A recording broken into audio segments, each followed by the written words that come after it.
Hi ರವಗ್ಲೆ welcome to my life story episode 28 ரவங்களே 29-30 வரைக்கும் போட்டுறேன். சும்மா ஃப்ரெண்ட்ஷிப் பற்றி இப்போ சோஷியல் மீடியா ஃப்ரெண்ட்ஸ் பற்றிலாம் பேசியும் போட்டுறேன். இது எல்லாமே பேக் கேமராவில் நான் ஷார்ட்ஸில் போடுறதுக்கு ட்ரை பண்ணுறேன். இது வந்து பிரபா ரெட்டி மேடம்கிட்ட வந்து கிளைகாலிக் பீல்ஸ் எல்லாமே படித்தேன். இது வந்து ஓஜஸ் ரஜானி, இவங்க தெரியும்ல, ஐ படத்தில் வந்தாங்களே, இவங்கள்ட்ட தான் red carpet makeup HD makeup படித்தேன். அப்புறம் இது வந்து க்ரீன் ஸ்டுடியோ அப்படின்னு சொல்லி இது 22 ஆனந்த் வரத்துக்கு முன்னாடி 21 டிசம்பரில் போனேன்னு நினைக்கிறேன். ஆனந்த் வரத்துக்கு முன்னாடி ஹேமாவும் நானும் என்னோடய ஸ்டூடெண்ட்டும் நானும் போயிட்டு இது வந்து டேட்டூ, மைக்ரோ பிளேடிங்கு, வேறு என்ன படித்தோம், 5 இது படிச்சுட்டு வந்தேன். ஐப்ரோ மைக்ரோ பிளேடிங் படித்தேன், டேட்டூ ஸ்கின்னில் எப்படி போடுறதுன்னு படித்தேன். அப்புறம் லிப் பெர்மனண்ட் லிப்ஸ்டிக் மாதிரி லிப் கலர் அது படித்தேன். ஏர் ப்ரஷ் மேக்கப் படித்தேன். அப்புறம் இது இன்னொன்று என்னமோ படித்தேன், ஞாபகம் வர மாட்டேங்குது. உறவுகளை இப்படி நிறையா வந்து அப்டேட் பண்ணிகிட்டே தான் இருந்தேன். என்னோடய லைஃப்பில் வந்து இன்றைக்கி லொக்கேஷன் சேஞ்ச் பண்ணிட்டேன், சோஃபாலே உட்காந்துட்டேன். உறவுகளே என்னோடய லைஃப்பில் நான் என்னை ரொம்ப ப்ரௌடாக ஃபீல் பண்ணுற விஷயம் என்ன அப்படின்னா, என்ன தான் கெட்ட வார்த்தை பேசினாலும், மென்டல் டார்ச்சர் கொடுத்தாலும், நான் வந்து என்னோடய கோல்ஸை நோக்கி ஒரு சைடாக போயிட்டே தான் இருந்தேன். எனக்கு தெரிஞ்சு இந்த வீட்டுக்கு வரத்துக்கு முன்னாடியே நான் வந்து அப்டேட் பண்ண ஆரம்பிச்சிட்டேன். கல்யாணம் ஆனதுக்கப்புறமே 2 கிளாஸஸ் எக்ஸ்ட்ராவாக போயிட்டு வந்தேன். அந்த ஒருத்தர் கொஞ்சம் ஏஜ்டாக இருப்பார், மேக்கப் ஆர்டிஸ்ட்டு, அவர்கிட்ட போனேன். என்னமோ வரும், ராஜேந்திரனா என்னமோ வரும், அவங்கள்ட்ட போனேன். அப்போல்லாம் அவங்க ஃபோட்டோ எடுக்கலை, அவங்களதெல்லாம் 850,000 தான் வந்துச்சு செமினார் கிளாஸு. அப்புறம் இன்னொரு லேடிட்டையும் போனேன், ஹேர் ஸ்டைல்ஸ் கற்றுக்கிறதுக்கு வேண்டி 1 டே செமினார். இந்த வீட்டுக்கு வந்து இப்போ 15 வருஷம் ஆச்சு. இதுலேயும் நான் 3 டைம்ஸோ என்னமோ போயிட்டு வந்திருக்கேன். அந்த கேர் பிரபா ரெட்டிட்ட வந்து நான் பிருத்திவி பிறந்து 2 இயர்ஸ் இருக்கும்போதே நான் போயிட்டு கிளைகாலிக் பீல் வந்து ஆல்மோஸ்ட் 25-26 இயர்ஸாக நான் பண்ணிகிட்ருக்கேன். கன் ஷாட்டும் ஒரு 1 டே கிளாஸ் மாதிரி போனேன் சிங்கானூரில் ஒரு பியூட்டிஷியன்ட்ட. அவங்க சர்டிஃபிகேட்லாம் ஒன்றும் கொடுக்கல, வெறும் இயர் பியர்சிங் தானே, அது சொல்லி கொடுத்தாங்க. அந்த மாதிரி எல்லா ஸ்டேஜஸ்லேயும் நான் வந்து என்னோடய பேரண்ட்ஸ் என்னோடய ப்ரொஃபஷனுக்கு சப்போர்ட் பண்ணல. அவங்க இதை ஒரு ப்ரொஃபஷனாகவே மதிக்கலை, மாமனார் மாமியாரும் மதிக்கலை, எக்ஸும் வந்து இதை ஒரு ப்ரொஃபஷனாக மதிக்கலை. எல்லாத்துக்கும் பணம் வருது, இண்டிபெண்ட்டாக இருக்கா, அது பிடிக்குது. ஆனால் வந்து மருமக வந்து இது ஒரு ப்ரொஃபஷனாக பண்ணிகிட்ருக்கா, பொண்ணு ஒரு ப்ரொஃபஷனாக பண்ணிகிட்ருக்கா, அதனால அதை அடுத்த ஸ்டேஜில் எப்படி கொண்டு வர்றது அப்படிங்கிறத அவங்களும் திங்க் பண்ணல, என்னோடய எக்ஸும் திங்க் பண்ணல. இன்றைக்கி வரைக்கும் அவங்களே 28 இயர்ஸ் ஆகிடுச்சு இல்லை பார்லர் வச்சு. இன்னமும் அந்த ஓட்ட சேர்னால் உட்கார முடியும், ஓகே, ஆனால் ரொம்ப லக்ஸூரியஸ் சேரு, ரொம்ப அப்டேட்டடான சேரு அப்படின்னு இல்லை. வேலை நடக்குது, கிளைண்ட்டு சேஃபாக உட்காந்துட்டு போகிறாங்க, அதுதான். அப்புறம் அந்த எங்கள் அம்மா 300 ருபீஸ்க்கு வாங்கின சோஃபா தான். அப்புறம் இப்போ தான் ஒரு 50,000 ரூபாய்க்கு ஹைட்ரா ஃபேஷியலு பெட்டெல்லாம் ரெடி பண்ணி, பெட்டெல்லாம் ரெடிமேடு வாங்கினேன். அது ஒரு 50,000 ருபீஸ் இன்வெஸ்ட்மெண்ட் பண்ணேன். நிறையா வந்து ஜுவல்ஸு அது இதுன்னு நிறையா ப்ரைடல் ஜுவல்லரி எல்லாம் வாங்கி வச்சுருக்கேன். உறவுகளே இனி என்னோடய வாழ்க்கையில் லைஃப் கோல் அப்படின்னா, என் பையன் படிச்சுட்டான், அவன் லைஃப்பை பார்த்துக்குவான். ஆனந்தி அவருக்கு தேவையானது சம்பாரிச்சுக்கிறாரு, என்னைய பார்த்துக்கிற அளவுக்கு சம்பாரிச்சுக்கிறாரு, அதனால் அவரும் அவரை பார்த்துக்குவார். இனி எனக்கு லைஃப்பில் வந்து பிருத்திவிக்கு கல்யாணத்துக்கு வேண்டி சேர்க்கணும் பணம். ஆனாலும் பார்லருக்கு தான் நிறையா நான் இனிமேல் வந்து இம்பார்ட்டன்ஸ் கொடுத்து இந்த வருஷத்தில் 25லேயே நிறையா இன்வெஸ்ட்மெண்ட் போட்டிருக்கேன். எனக்கு தெரிஞ்சு ஒரு 35-40 ரூபா பக்கம் போட்டிருப்பேன்னு நினைக்கிறேன். போன வருஷம் 50,000 ரூபா போட்டேன். போன வருஷம் தீபாவளியிலே ஹைட்ரா ஃபேஷியல்லாம் வாங்கிட்டேன் வரவங்களே. அதனால் வருஷம் 30-50 வந்து இனிமேல் பார்லரை நல்லா ஹைஃபையாக கொண்டு வரத்துக்கு நல்லா சேர்லாம் இப்போ அப்டேட் பண்ணி வைக்கணும், புது சேர்லாம் வாங்கணும். அது காசு வர வர வாங்கலாம் அப்படின்ட்டு இருக்கேன். கடன் வாங்காமல் காசு சம்பாதிக்கிற காசு வச்சு ஃப்யூச்சரில் எப்போ ஃப்ரீயாக இருக்கோ அப்போ வாங்கிக்கலாம் அப்படின்ட்டு இருக்கேன். அதுதான் போயிட்டுருக்கு லைஃப்பில். அப்புறம் மச்சாண்டார் பற்றி சொன்னேன்ல உறவுகளே, போன தடவை டிடிவி அண்ணன் காசு ஏமாத்தினதை பற்றி சொல்லியிருப்பேன். ஃப்ரெண்ட்ஷிப் வச்சு எனக்கு எந்த ஒரு நல்ல எண்ணமும் கிடையாது. அது ரியல் லைஃப் ஃப்ரெண்ட்ஸாக இருந்தாலும் சரி, சோஷியல் மீடியா ஃப்ரெண்ட்ஸாக இருந்தாலும் சரி, யாருமே நம்ம லைஃபுக்கு ஃப்ரெண்ட்ஸே செட் ஆக மாட்டாங்க. நான் தான் எனக்கே செல்ஃப் ஃப்ரெண்டாக இருந்துக்கணும் அப்படிங்கிற மாதிரி தான் நான் வந்து ஒரு கன்க்ளூஷனுக்கு வந்துட்டேன். ஆனாலும் சோஷியல் மீடியாவில் நான் மீட் பண்ணாத ஃப்ரெண்ட்ஸு, நான் டெய்லி ஃபோன் பண்ணாத ஃப்ரெண்ட்ஸு அப்படின்னு பார்த்தா பிரசன்னா இருக்கார். எனக்கு பிருத்திவிக்கு பதிலாக பிரசன்னா தத்தெடுத்த பையன் லைவில். லூலூப் இருக்காங்க, செந்தில்குமார் இருக்காங்க, நந்தினிமா அட்வொகேட் நந்தினிமா இருக்காங்க, லக்ஷ்மி கலா இருக்காங்க, பிரசிதமா இருக்காங்க. யாரதாச்சும் பேர் விட்டு போச்சுன்னா கோச்சிக்காதீங்க, காமெண்ட்ஸில் சொல்லுங்கள். அடுத்த வீடியோவில் வேணால் உங்கள் பேர் சொல்லிடுறேன். அப்புறம் ஜேகேன்னு சொல்லி ஒருத்தரோட ஃப்ரெண்ட்ஷிப் வந்து சொல்ல மறந்துட்டேன். மச்சாண்டார் ஒய்ஃபு என்னோடய மேரிட்டல் லைஃப்பை எப்படி ஸ்பாயில் பண்ணுறதுக்கு வந்து ட்ரை பண்ணாங்க. அவங்களுக்கு கர்மா திருப்பி அடிக்கும், அது நான் சொல்கிறேன். முதல்ல இந்த ஜேகே ஃப்ரெண்டு பற்றி சொல்லிடுறேன்.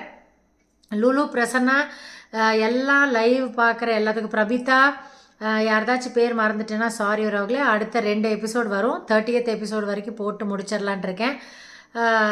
விட்டு போன பாயிண்ட்ஸ் எல்லாமே அதில் சொல்லி முடிக்கிறேன். நான் சொல்லலைன்னா கோச்சிக்காதீங்க, என் பேர் சொல்லலை அப்படின்னு சொல்லி கோச்சிக்காதீங்க, சரியா? ஆனந்த் மாமாவுக்கு ஒரு பெரிய ஹேட்ஸ் ஆஃப். ஏன்னா அவர் வந்து இந்த 2023லேருந்தே எப்போ அவர் ஜாபுக்கு போக ஆரம்பித்தாரோ அப்போலேருந்து நல்ல ஒரு ஹஸ்பண்டாக, நான் ஒன்று கேட்டால் அவர் 2 வாங்கிட்டு வந்து கொடுப்பார் எப்போவுமே. அது எனக்கு ரொம்ப பிடிக்கும். அப்புறம் எங்கள் அப்பா மாதிரியே நிறையா ரொம்ப ஓவர் ஹைஜீனிக்காக இருக்கிறது, சளி சிந்துற ஸ்டைலு எல்லாமே எங்கள் அப்பா மாதிரியே தெரியும். அதனால் எங்கள் அப்பாவையும் எங்கள் அம்மாவையும் கலந்த காம்போ தான் ஆனந்தி. நல்ல ஹஸ்பண்ட் எனக்கு போதும். இந்த லைஃப்பில் இந்த மாதிரி ஒரு ட்ரீம் ஹஸ்பண்ட் இருக்கணும் அப்படின்னு நினச்சேன். போதும். அவர்கிட்ட வந்து ரொம்ப பெரிய பேக்ரவுண்ட் இல்லை, கார் பங்களா அப்படின்ட்டு இல்லைனாலும் அவர் சம்பாதிப்பாருன்னு எனக்கு நம்பிக்கை இருக்குது, சரியா அவர்களே? ஃப்ரெண்ட்ஸ் வந்து இந்த சோஷியல் மீடியாவில் லைவில் வர ஃப்ரெண்ட்ஸை பற்றி நான் சொல்லிட்டேன். நான்சிமா இருக்காங்க, நிறையா பேர் இருக்காங்க உறவுகளே. யாராச்சும் பேர் மறந்துட்டேன்னா சாரி, சொல்லுங்கள் கமெண்ட் செக்ஷனில். நான் திருப்பி அடுத்த வீடியோவில் உங்கள் பேரை மென்ஷன் பண்ணுறேன். செந்தில் அண்ணா இருக்காங்க, இளங்கோ அண்ணா இருக்காங்க, அவங்க அப்புறம் இவர் அலெக்ஸ் அண்ணா இருக்கார். இவங்க எல்லாருமே, நீங்கள் எல்லாருமே எனக்கு ரொம்ப சப்போர்ட்டிவாக இருக்கீங்க, தேங்க்யூ. பிரசன்னா வந்து நான் சின்ன சின்ன விஷயம் பண்ணால் கூட, அதில் ஏதாச்சும் ஃப்ளாஸ் இருந்தால் கூட அதை சொல்லாமல் ரொம்ப என் ஏஜுக்கு நான் வந்து பெஸ்ட்டாக தான் பண்ணியிருக்கேன் அப்படின்னு சொல்லிட்டு மோட்டிவேட் பண்ணிகிட்டே இருப்பார். நந்தினியும் அந்த மாதிரி தான். நந்தினி கொஞ்சம் வேலை பிஸியாக இருக்காங்க, இல்லைனா அவங்களும் பயங்கரமாக அப்ரிஷியேட் பண்ணிகிட்டே இருப்பாங்க. நான் ஏதாச்சும் புதுசாக செஞ்சேன்னா ரொம்ப மோட்டிவேட் பண்ணுவாங்க. அந்த மோட்டிவேட் பண்ணுற எல்லா பில்லர் ஆஃப் ஸ்ட்ரென்த்தாக இருக்கிற எல்லாத்துக்குமே தேங்க்யூ ரவுகளே. இப்போது ஜேகே பற்றி சொல்கிறேன். ஜேகே வந்து என் எக்ஸுக்கு ஜனவரின்னு நினைக்கிற உறவுகளே, ஃபெப்ரவரியில் நான் 19 ஃபெப்ரவரியில் தானே ஃபைல் பண்ணுறதுக்கு அண்ணாமலைகிட்ட கொடுத்தேன், அட்வொகேட் அண்ணாமலைகிட்ட பேப்பர்ஸ் கொடுத்தேன். இவர் வந்து ஜனவரியில் ஜேகே என்னோட ஃபேஸ்புக் ஃப்ரெண்டு, சரியா? ஜேகேட்ட நான் அப்பப்போ ஃபோன் பண்ணுவார், பேசுவேன். அவர் வந்து ஃபிசிக்கலி சேலஞ்சு, அவருக்கு வந்து போலியோ அட்டாக்னால ஒரு கால் வந்து கொஞ்சம் ஒல்லியாக ஒரு மாதிரி இருக்கும். அவர் அந்த ஸ்டிக் வச்சு தான் நடப்பார், அந்த ட்ரை வீலர் தான் ஓட்டுவார். சிவகங்கை சேர்ந்தவங்க. அவர் வந்து ஜனவரியில் ஒரு இந்த இது மாதிரி போகுமே, என்னமோ சொல்லுவாங்களே, அந்த ஒருத்தரை சேர்த்தணும், அப்புறம் 10 பேர் கீழே சேர்ந்தாங்கன்னா அந்த ஆம்வே மாதிரின்னு வைங்களேன். ஆம்வே மாதிரி ஒரு சைனீஸ் ஒரு பவுடர் மாதிரி, ஒரு ஃப்ரூட்ஸோட பவுடர். அது வந்து டெய்லி ஒரு சேஷே 2 சேஷே அந்த மாதிரி சாப்பிட்டுட்டு இருந்தால் எல்லா டிசீஸும் சரியாயிடும். அந்த மாதிரி அந்த நோனியா என்னமோ ஒரு ஃப்ரூட் ட்ரிங்க் மாதிரி வரும்ல, அந்த மாதிரி ஏதோ ஒரு சைனீஸ் இதுன்னு நினைக்கிறேன். அதில் வந்து அவர் சேர்ந்துருந்தார். அப்புறம் அவர் வந்து வேலை அப்போ கிடைக்கல. இப்போ அவருக்கு கவர்மெண்ட் ஜாபு 35-40 சேலரி வர மாதிரி இது லிஃப்ட் ஆப்ரேட்டராக போயிட்டு இருந்தார். அதுவும் பெர்மனண்ட் ஆகிடுச்சின்ட்டு இப்போ 2-3 நாள் முன்னாடி ஃபோன் பண்ணியிருந்தார். அதை வச்சு தான் எனக்கு ரீகால் ஆச்சு அவரோட பார்ட்டு. ஜனவரியில் பயங்கர அடிதடி போயிட்டு இருந்துச்சா எனக்கும் எக்ஸ்க்கும். அப்போ தான் கால் டாக்ஸி நான் பழகினேன். கால் டாக்ஸியில் போகிறது, இவனை டிபெண்ட்டாக இருக்கக்கூடாது அப்படின்ட்டு. அப்போ ஜனவரியில் வந்து இவர் சொல்கிறாரு என்கிட்ட ஃபோன் பண்ணி, எனக்கு வந்து ஒரு சின்ன ஹெல்ப் பண்ணுங்கள். ஸ்ரீமான் தான் கூப்பிடுவார். ஸ்ரீமா எனக்கு ஒரு ஹெல்ப் பண்ண முடியுமா? அப்போ நல்லா செழிப்பாக இருந்தேன். ஹெல்ப் பண்ண முடியுமா? ஒரு 2500 ருபீஸ் மட்டும் இந்த சைனீஸ் இந்த பிஸ்னஸில் நான் இறங்கியிருக்கேன். நீங்கள் கொஞ்சம் ஒன்று சேருங்க, இல்லைனா அந்த மீட்டிங் மாதிரி வைப்பாங்களா, அந்த மீட்டிங்கை அட்டன் பண்ணுங்கள். சேரணுன்னா சேருங்க, இல்லைனா எனக்கு அந்த ஒரு குறிப்பிட்ட சேஷே வாங்கிக்கோங்க, எனக்கு 2500 ருபீஸ் வரும்ல அப்படின்னு சொன்னார். சரி, நான் வந்து ஆல்ரெடி எக்ஸை கூப்பிட்டு போய் அவருக்கு வேலை எதுவுமே கிளிக் ஆக மாட்டேங்குது, அவர் சரியாக சம்பாதிக்க மாட்டேங்கிறாரு, ஆரோது பண்ணுறாரு, ஆனால் வருமானம் ஏன்ட்ட வரமாட்டேங்குதுல்ல. அப்போ நான் வந்து எக்ஸுக்கு எல்ஐசி ஏஜென்சியும் நான் தான் எடுத்து கொடுத்தேன். அதுக்கப்புறம் அவருக்கு நானும் எங்கள் அம்மாவும் சப்போர்ட் பண்ணிகிட்ருப்போம். அந்த தரத்தில் அதையும் விட்டுருச்சு. ஆரோ பண்ணிகிட்ருக்கேன், ஆனால் காசு வராது. 10,000 ரூபாய்க்கு இந்த மாதிரி இந்த பிஸ்னஸ் இருக்குல்ல, அது என்ன சொல்லுவீங்க எனக்கு தெரியல, என்னமோ வருமே, எம்என்சியா இல்லை என்னமோ வருமே, அடுத்தடுத்து இப்படி சேர்த்தது எம்எல்எம் பிஸ்னஸ்ஸு. அதுக்கு வந்து 10,000 ரூபா என்னோடய எக்ஸுக்கு இதே மாதிரி தான் ஏதோ சைனீஸு அந்த மாதிரி அதையும் சேர்த்துட்டோம். வரவங்களே 10,000 ரூபா செலவு பண்ணேன். அங்கே சேரும் போதே அந்த நாதாரி சொல்ல வேண்டியதானே, வேண்டாம் நான் செய்ய மாட்டேன் அப்படின்னு சொல்ல வேண்டியதானே. அங்கே மண்டையை ஆட்டிட்டு 10,000 ரூபா கட்ட வச்சுட்டு, அது வந்து ஃபேஸ்புக் ஃப்ரெண்டு கதிர்னு சொல்லி ஒரு ஃபேஸ்புக் ஃப்ரெண்டு, அவர் வந்து எனக்கு சப்போர்ட்டாக இருக்கும், உங்கள் ஹஸ்பண்டை வேணால் பண்ண சொல்லுங்கள் அப்படின்னு சொல்லி கேட்டார். மீட்டிங் போனோம், இந்த நாதாரி வந்தான் கூட. 10,000 ரூபா கட்டும்போது வேண்டான்னு சொல்லி தொலைய வேண்டிதானே. அந்த எம்எல்எம் இதுக்கு கட்ட சொல்லிவிட்டு அதுக்கப்புறம் பண்ணவே இல்லை உறவுகளே. 10,000 ரூபா அதுலேயும் தண்டம், அந்த கர்மாந்திரம் தண்டச்சோத்துக்கு நான் அதையும் பண்ணேன். அப்போ இவர் அந்த மாதிரி கேட்குறாரு, எம்எல்எம் பிஸ்னஸ்ஸு நீங்கள் கொஞ்சம் சப்போர்ட் பண்ணிங்கன்னா நல்லாயிருக்கும் அப்படின்னு கேட்குறாரு. அப்போ நான் வந்து ஆம்வே எடுத்திருக்கேன், அப்புறம் எக்ஸுக்கு இந்த 10,000 ரூபா செலவு பண்ணேன். எனக்கு எதுவுமே இந்த எம்எல்எம் பிஸ்னஸ் மாதிரி எனக்கு சூட் ஆகலை. அதனால நான் எனக்கு பண்ணுற மாதிரி இல்லை. ஜேகே செந்தில் அவரோட பேர், நல்ல கவிதையெல்லாம் எழுதுவார். என்னோடய ஃபேஸ்புக்கிலலாம் நல்லா லென்த்தி கவிதையெல்லாம் எழுதுவார். ஆனால் எக்ஸுக்கு வந்து அவர் மேலே மட்டும் சந்தேகம் வரல, அவரை சேர்த்து வச்சு அசிங்கமாக பேசலை. ஏன்னா அவர் ஃபிசிக்கலி சேலஞ்சுடுங்கிறனால என்னாச்சு, அவர் இந்த மாதிரி கேட்டாரா. அப்போ நான் கால் டாக்ஸியில் புதுசாக போக ஆரம்பிச்சேன்னா தெரிஞ்சுக்கிட்டேன் எப்படி கால் புக் பண்ணி போகணும் அப்படின்ட்டு. இவனை டிபெண்ட் பண்ணி போகக்கூடாது அப்படின்ட்டு நான் கேட்டேன், வரியா நானே கால் டாக்ஸியில் கூப்பிட்டு போகிறேன், உன் வண்டிக்கெலாம் நான் பெட்ரோல் போட மாட்டேன், வரியா என் கூட, அப்புறம் சந்தேகப்பட்டு இருக்காத, அங்கே போனேன் இங்கே போனேன்னு பேசாத, ஜனவரிலலாம் ரொம்ப அடிதடி போயிட்டு இருந்துச்சுல அப்படின்னு சொல்லி ஜேகே இந்த மாதிரி கூப்பிட்ருக்காரு. நான் போகிறேன், நான் ஜாயின் பண்ண மாட்டேன், ஆனால் நான் அவருக்கு ஏதோ ஹெல்ப் பண்ணுவேன் அப்படின்னு சொன்னேன். அப்புறம் போயிட்டு கால் டாக்ஸியில் நான் முன்னாடியே போயிட்டேன். இப்போ 4 மணிக்கு மீட்டிங் அப்படின்னா நான் 3:30 மணிக்கே போயிட்டேன் கால் டாக்ஸியில். கால் டாக்ஸி வந்து அவங்க வர வரைக்கும் இருக்கட்டும்னு அரை மணி நேரம் வெயிட் பண்ண வச்சேன் கால் டாக்ஸி டிரைவரை. நான் அதை கம்ப்ளீட் பண்ணி முடிக்கல, ட்ரிப்பு அப்படியே இருக்கட்டும்னு சொல்லிட்டேன். அப்புறம் ஜேகே கரெக்டாக ஃபோன் பண்ணாப்புல நான் வந்து காந்திபுரம் பஸ் ஸ்டாண்ட் வந்துட்டேன். காந்திபுரத்தில் பஸ் ஸ்டாண்டுக்கு ஆப்போசிட்டில் தான் அந்த மீட்டிங், எம்எல்ஏ மீட்டிங், ஏதோ ஒரு சின்ன ஹோட்டல் மாதிரி இருந்துச்சு அங்கே. அப்புறம் இவர் ஃபோன் பண்ணார் வந்தாச்சு அப்படின்ட்டு. அப்புறம் அவங்க ஃப்ரெண்ட்ஸு கையில் வாங்கிட்டு, மேடம் நீங்கள் கால் டாக்ஸியில் இருக்கீங்கன்னா கொஞ்சம் வாங்க, இவரை வந்து கூப்பிட்டு வர்றது கொஞ்சம் கஷ்டம், ஏன்னா ட்ரை வீலர் இவ்வளோ தூரம் எடுத்துகிட்டு வர முடியாதுல்ல. அவர் வந்து அந்த ஏதோ ஊர் சொன்னால சிவகங்கை, அங்கேருந்து வந்திருக்காங்க பஸ்ஸில். அப்புறம் அப்படியா இருங்க அப்படின்னு சொல்லிட்டு நான் தான் கட் பண்ணலையா, அதனால் அப்படியே அந்த கால் டாக்ஸியை கூப்பிட்டுட்டு போனோடனே பஸ்லேருந்து இறங்குறத பார்த்தா அவ்வளோ பாவமாக இருந்துச்சு ரோக்லே. அந்த ஸ்டிக்கு வச்சு நடக்கிறது ஒரு பக்கம் இருந்தாலும் அந்த ஸ்டிக்கு வச்சுட்டு இறங்க முடியாதுல்ல. 2 ஜென்ஸு அவங்க ஃப்ரெண்ட்ஸை கூப்பிட்டு வந்திருந்தாங்க. சான்சோயா என்னமோ வரும் அந்த சைனீஸ் அந்த எம்எல்எம் கம்பெனி பேர்.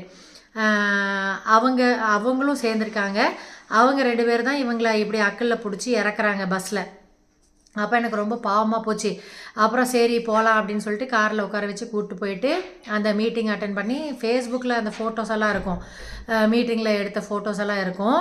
அப்புறம் ரிட்டன் போகும்போது எனக்கு திருப்பி இவங்க சாப்பிட வச்சேன், நான் தான் போய் சாப்பிட வச்சேன் 3 பேர்த்தையும்.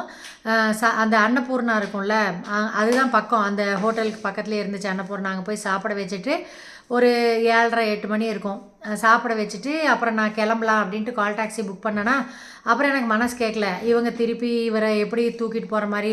அந்த பஸ் ஸ்டாண்ட் அன்னபூர்ணா பக்கத்துலேயே தான் இருக்குது, ஆனாலும் ஏன் அப்படி போகணும், அப்படின்னு சொல்லிட்டு எங்கள் வீட்டுக்கு வேணால் வாங்க, அப்புறம் அவர் எப்போ வருவார், இப்படி காலை வச்சுட்டு எப்போ வரப்போகிறாரு அப்படின்ட்டு நான் கேட்டேன். செந்தில் எங்கள் வீட்டுக்கு வரீங்களா, அப்புறம் எங்கள் சூலூர்லேருந்து பஸ் ஏறிக்கோங்க, மதுரை போய் தானே போகணும், மதுரைக்கெல்லாம் நிறையா பஸ் வரும் அப்படின்னு சொன்னேன். சரின்ட்டு அந்த 3 ஜென்ஸுமே நான் முன்னாடி உட்காந்துட்டேன், இவங்க 3 பேரும் பின்னாடி உட்காந்துட்டாங்க. அப்புறம் நான் வீட்டுக்கு வந்தேன். நான் எக்ஸுக்கு கால் பண்ணி சொன்னேன், இப்படி செந்திலும் அவங்க ஃப்ரெண்ட்ஸ் எல்லாம் வராங்க.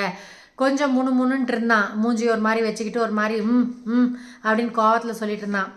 என்ன சொன்னாலும் பரவாயில்ல, வீடு என்னோடது, அதனால் நான் கூப்பிட்டு போயே ஆவேன் அப்படின்ட்டு என்ன நடந்தாலும் பரவாயில்லன்ட்டு கூப்பிட்டு போனேன். இவங்களும் கொஞ்சம் தயங்கி தான் வந்தாங்க, ஏன்னா ஜேகே கொஞ்சம் தெரியும் இந்த மாதிரி பிரச்சனை போயிட்டுருக்குன்ட்டு. அப்புறம் வந்தாங்க அவங்களே. அப்புறம் திருநெல்வேலி ஹல்வா எங்கள் அப்பா வாங்கிட்டு வந்திருந்தாரு, அது இருந்துச்சு, மிக்சர் இருந்துச்சு, அந்த திருநெல்வேலி மிக்சரு, காரச்சோவெல்லாம் இருந்துச்சு. அப்புறம் இவங்க வந்தோடனே இவங்களுக்கு வேறு ஒன்றும் ஸ்வீட்ஸ் இல்லைன்ட்டு அதான் எடுத்து வச்சேன். இன்னமே சொல்லிட்டு இருப்பார், திருநெல்வேலி அல்வா கொடுத்தியே அப்படின்னு சொல்லுவார். எப்போவாச்சும் லைவில் யூடியூப்லேயோ அங்கே லைவில் ஆட் ஆனார்னா இன்ஸ்டாவில். அப்புறம் கொடுத்தேன், சாப்பிட்டாங்க. ஒரு 1/2 hour அந்த மாதிரி பேசிகிட்டு இருந்துட்டு ஒரு 8:45 அந்த மாதிரி நாங்கள் தான் சாப்பிட்டே வந்தாச்சுல்ல, டின்னர் தான் சாப்பிட வச்சு கூப்பிட்டு வந்துட்டல. அப்போ இல்லை ஜாஸ்தி ஆகிருக்கும் டைமு, ஒரு 9:30 அந்த மாதிரி தான் வீட்டுக்கே வந்திருப்போம். அப்புறம் 10க்கு அந்த மாதிரி தான் 1/2 hour பேசிட்டு, அப்புறம் எக்ஸும் கொஞ்சம் நல்லா பேசிட்டு அப்புறம் காலை பார்த்தோன்னே அவருக்கும் பாவமாக போச்சு போல் இருக்கு. அப்போ தான் நான் வந்து அவருக்குள்ளேயும் ஈரம் இருக்குன்னு உணர்ந்தேன். அப்புறம் எப்படி போகிறீங்க, நான் வந்து திருப்பி கால் டாக்ஸி தான் கூப்பிடலாம், நம்மளே போய் பஸ் ஸ்டாண்டில் விட்டுட்டு வந்துடலாம் அப்படின்னு நினச்சேன். அப்புறம் எக்ஸ் இருந்துட்டு வேண்டாம் நானே போய் விட்டுறேன் அப்படின்னு சொல்லிட்டு, அப்போ வந்து ஆல்டோ கார் மாறிடுச்சு மாருதியிலேருந்து. அப்புறம் போய் விட்டுட்டு பஸ் ஏறும்போது இவர் விழுக பார்த்தாராமா செந்தில். டக்குன்னு எடுத்துருவாங்களே சூலூர் பஸ் ஸ்டாண்டில், விழுக பார்த்தாராமா. கரெக்டாக எக்ஸ் வந்து பிடிச்சிட்டார் போல் இருக்கு. அப்புறம் வீட்டுக்கு வந்து சொல்லிட்டு இருந்தாப்புல, இப்படி ஆயிடுச்சு, கீழே விழுந்திருப்பாரு, டயரில் போயிருப்பார், ஐயோ பாவமாக இருந்துச்சு அப்படின்னு சொன்னார் அவங்களே. இது ஒரு இன்சிடெண்ட் வந்து விட்டு போச்சு ஃப்ரெண்ட்ஸை பற்றி. இன்றைக்கி வரைக்கும் அவர் ஃப்ரெண்டாக இருக்கார். ஃபேஸ்புக்கில் ஆரம்பித்து இவரோட சந்தேகம் வந்து 100 மடங்கு ஜாஸ்தியானதுக்கு ஃபேஸ்புக் காரணம். ஆனால் நான் வந்து எல்லா சோஷியல் மீடியாவும் யூஸ் பண்ணுறது என்னோடய பார்லர் ரெஃபரன்ஸ்க்கு வேண்டி, அப்புறம் எனக்கு ஒரு டைம் பாஸ் ஆகட்டும், நான் எங்கேயும் சொந்தக்காரங்க கல்யாணத்துக்கு எங்கேயுமே நான் வெளியே பெருசாக போக மாட்டேன்ல, அதனால எனக்கு ஒரு ஸ்ட்ரெஸ் பஸ்டராக இருக்கட்டும் தான் நான் சோஷியல் மீடியா யூஸ் பண்ணிகிட்டு இருந்தேன். யார் ஃபஸ்ட்டு ஃப்ரெண்டாக வந்தாங்களோ சேகர் திருச்சி, அவர் கூட இன்னும் ஃப்ரெண்டாக இருக்கார். ஆனந்தியை அவர் மீட் பண்ணியிருக்காரு, நான் மீட் பண்ணல. ஆனந்திக்கு நல்லா ஹெல்ப் பண்ணார் திருச்சி ஏர்போர்ட்டில் இவர் தனியாக போகும்போது. சரி, அவர்களே எல்லாருமே யார் மேலே பட்டானோ, யாரை சந்தேகப்பட்டு அடித்தானோ எல்லாருமே இருக்காங்க அவர்களே. அவனை தவிர எல்லாருமே என்னோடய ஃப்ரெண்ட் லிஸ்ட்டில் இருக்காங்க. யார் ஃப்ளர்ட் பண்ணுறாங்களோ எல்லா ஆம்பளைங்களும் எல்லா பொம்பளைங்களும் வந்து நம்மள்கிட்ட நேராக பழகும்போது வேறு மாதிரியும், இன்பாக்ஸ் கிடச்சிச்சின்னா தனியாக ப்ரைவசியாக பேசுகிறதுக்கு வாட்ஸ்அப்போ எங்கேயாச்சும் சேட் பண்ணுறதுக்கு கிடைச்சா அவங்களோட புத்தி வந்து எப்படி மாறும்னு நம்மளுக்கு தெரியாது. எல்லோரும் நல்லவங்களாக பேசுவாங்க, அப்புறம் இன்பாக்ஸில் வந்து பேசும்போது வேறு மாதிரியாக பேசுவாங்க. ஒரு மாதிரி என்ன சொல்கிறது, அவங்களுக்கு அப்போ லஸ்ட்டு வந்துடும் போல் இருக்குது லேடிஸ் மேலே. அது சில பேர் இருப்பாங்க, அது வந்து நம்ம அது பெரிய விஷயம்னு இப்போ சோஷியல் மீடியா வந்ததுக்கப்புறம், ஐயோ என் கற்புக்கு பாதகம் பண்ணிட்டான், என்கிட்ட இப்படி வந்து கேட்டுட்டான், நான் கண்ணகியாச்சே அப்படியெல்லாம் நம்ம ஃபீல் பண்ண தேவை கிடையாது. மீ டூ மாதிரி எப்படி சினி ஃபீல்டில் வந்து ஒருத்தன் வந்து ஆஃபர் பண்ணுறான், ஆஃபர்னால் நீ படத்தில் நடிக்கணுமா, கண்டிப்பாக என் கூட பெட் ஷேர் பண்ணு, கேமராமேன் கூட பெட் ஷேர் பண்ணு அப்படின்னு உங்களுக்கு ஒரு ஆஃபர் கொடுக்குறான். அப்போ நீங்கள் வந்து என்ன பண்ணணும், வேண்டாம் இந்த மாதிரி மயிர் வேலையெல்லாம் நான் பார்க்க மாட்டேன் அப்படின்னு சொல்லிட்டு போயிடணும். சில சினி ஃபீல்டுக்காரங்க என்ன பண்ணுறாங்கன்னா, அப்போதைக்கு பெட் ஷேரும் பண்ணிக்கிட்டு நல்லா பெரிய செலிப்ரிட்டியாக வந்ததுக்கப்புறம் இவன் என்னை கைப்பிடிச்சி இழுத்தான், இவன் என்னை பெட் ஷேர் கூப்பிட்டான் அப்படின்னு மீ டூ மாதிரியான இதை வந்து பண்ணுறது சில லேடிஸ் கரெக்டாக பண்ணுவாங்க. சில லேடிஸ் வந்து இந்த மாதிரியும் பண்ணுவாங்க, அவங்க அந்த ரேஞ்சு வந்ததுக்கப்புறம் பண்ணுவாங்க. அதனால எனக்கு அது பிடிக்காது. என்னையை பொறுத்தளவுக்கு ஒரு ஜென்னு நம்மள்கிட்ட பழகிறாரு அப்படின்னா, ஒரு ஃப்ரெண்டாக பழகிறாரு அப்படின்னா, அவர் வந்து கல்யாணம் ஆகி நான் சந்தோஷமாக இருந்தால் கூட, இப்போ நான் ஆனந்த் கூட இருக்கேன்னா நான் வந்து சேஃப்டியாக இருக்கேன் சோஷியல் மீடியாவில், அப்படி கிடையாது. இன்னமும் இன்ஸ்டாவில் அவங்களோட ப்ரைவேட் பார்ட்லாம் ஃபோட்டோ எடுத்து அனுப்புவானுங்க, இவ்வளோ பெருசாக இருக்குது, இவ்வளோ சின்னதாக இருக்குது பாரு வெயி, கேவலமாக பேசுவானுங்க, அனுப்புவானுங்க ஃபோட்டோ, நம்மளுக்கே வாமிட் வர மாதிரி தான் இருக்கும். ஆனால் என்ன பண்ண, இதெல்லாம் சோஷியல் மீடியாவில் பார்ட் ஆஃப் சோஷியல் மீடியா. எல்லாத்துலேயுமே ப்ளஸ் இருக்குது, மைனஸ் இருக்குது. லைஃப்பில் இந்த உலகத்தில் எதை எடுத்திங்கனாலும் ப்ளஸ் மைனஸ் எல்லாமே இருக்குது. எல்லாத்துக்கும் 2 வழியும் இருக்குது. எதை நீங்கள் சூஸ் பண்ணுறீங்களோ அதுதான். பாசிட்டிவாக இருக்கணும், பாசிட்டிவ் பீப்புளாக இருக்கீங்கன்னா பாசிட்டிவ் வே தான் நீங்கள் பார்ப்பீங்க. நேரோ மைண்டடாக இருக்கீங்க, நெகட்டிவ் எனர்ஜி ரொம்ப இருக்குன்னா நெகட்டிவ் திங்ஸ் தான் உங்களை அட்ராக்ட் பண்ணும். அவ்வளோதான் சிம்பிள் லைஃபு, சிம்பிள் ஹியூமன் பீயிங்ஸோட ஆட்டிடியூட் சொல்கிறேன். சரியா?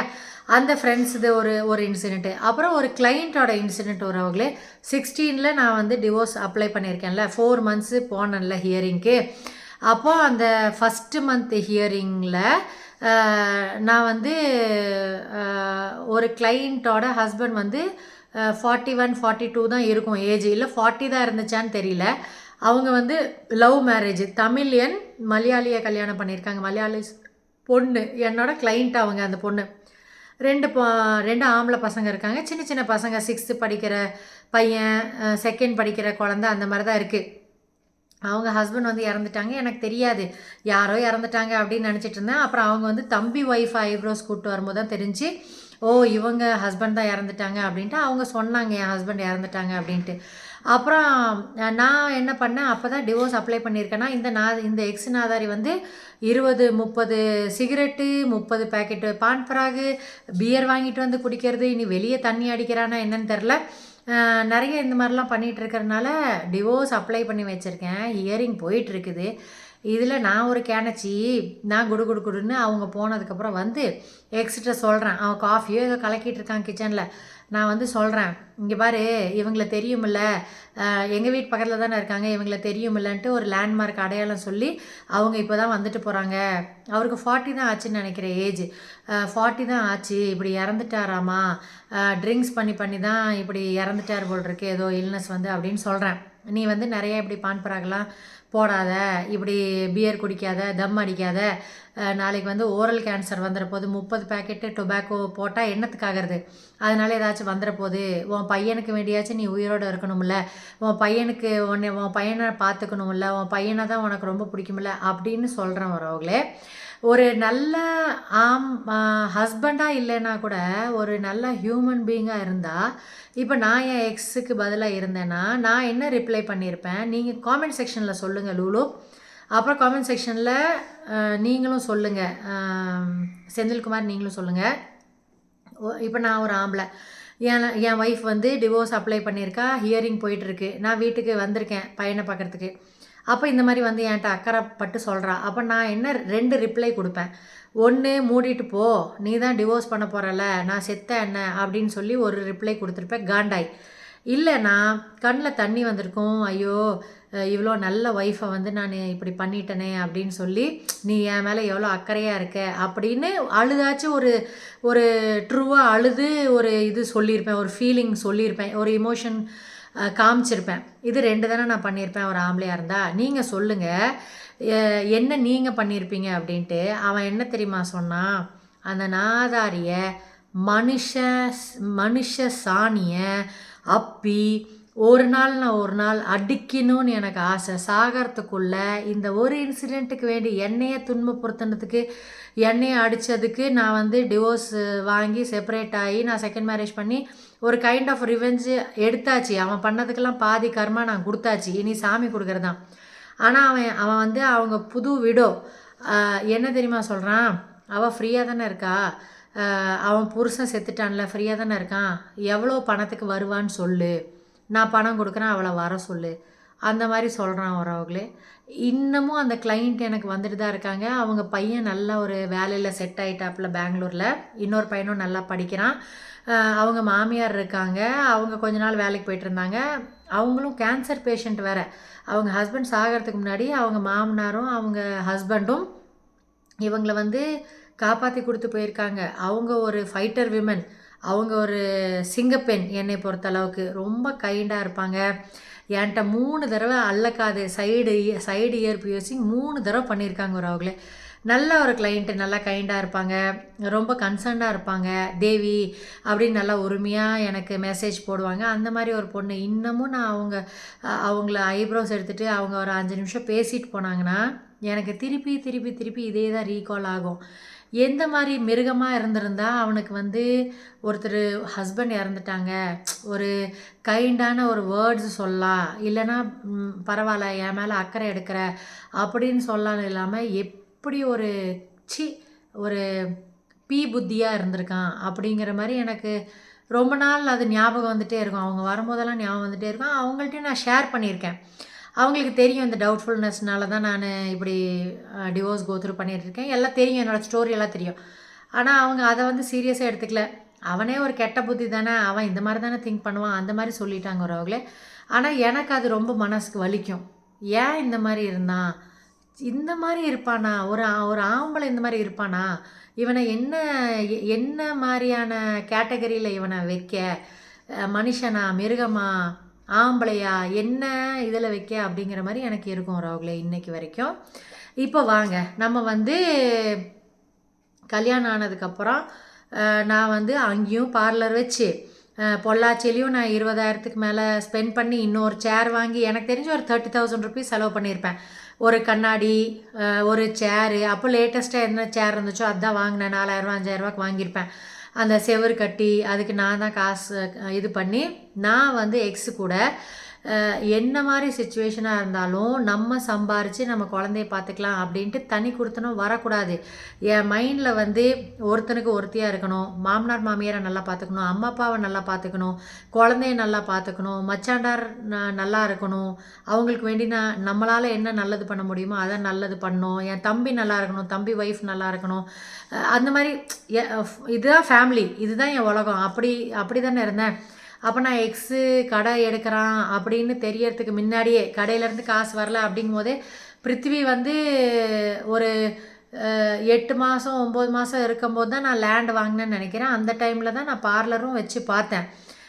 கொஞ்சம் முகூர்த்தம்லாம் நிறையா வந்துட்டு இருந்துச்சு. அப்போ அந்த காசு வந்ததை வச்சு லேண்ட் வாங்கினதை வச்சு கொஞ்சம் காலி ஆகிடுச்சு பாக்கெட்டு.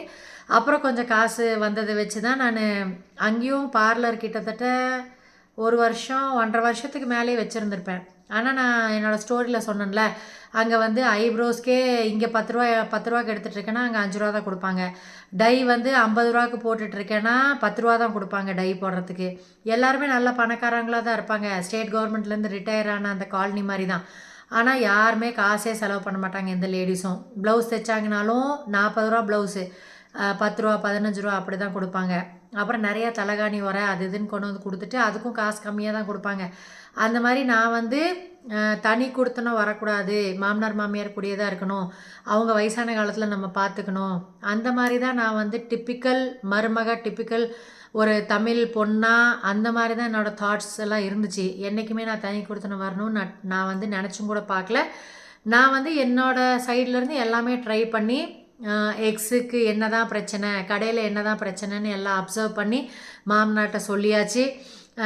அவங்க தான் அதுக்கு சொல்யூஷன் கண்டுபிடிச்சிருக்கணும். சரி வீட்டிலேருந்து காசு போக வேண்டாம், ரெண்டு ஃபேமிலி, மச்சாண்டார் ஃபேமிலி, மாமனார் மாமியார், நாங்கள் வந்து சாப்பாடு செலவுக்கு அங்கேருந்து எடுக்கிறதுக்கு நாங்கள் கொடுத்துட்றோம் ஒரு பார்ட்டு, அதை வச்சு நீங்கள் ஓட்டுங்க அப்படின்னு கூட மாமனார் சொல்லி ஓட்டி இருந்திருக்கலாம் கடையை.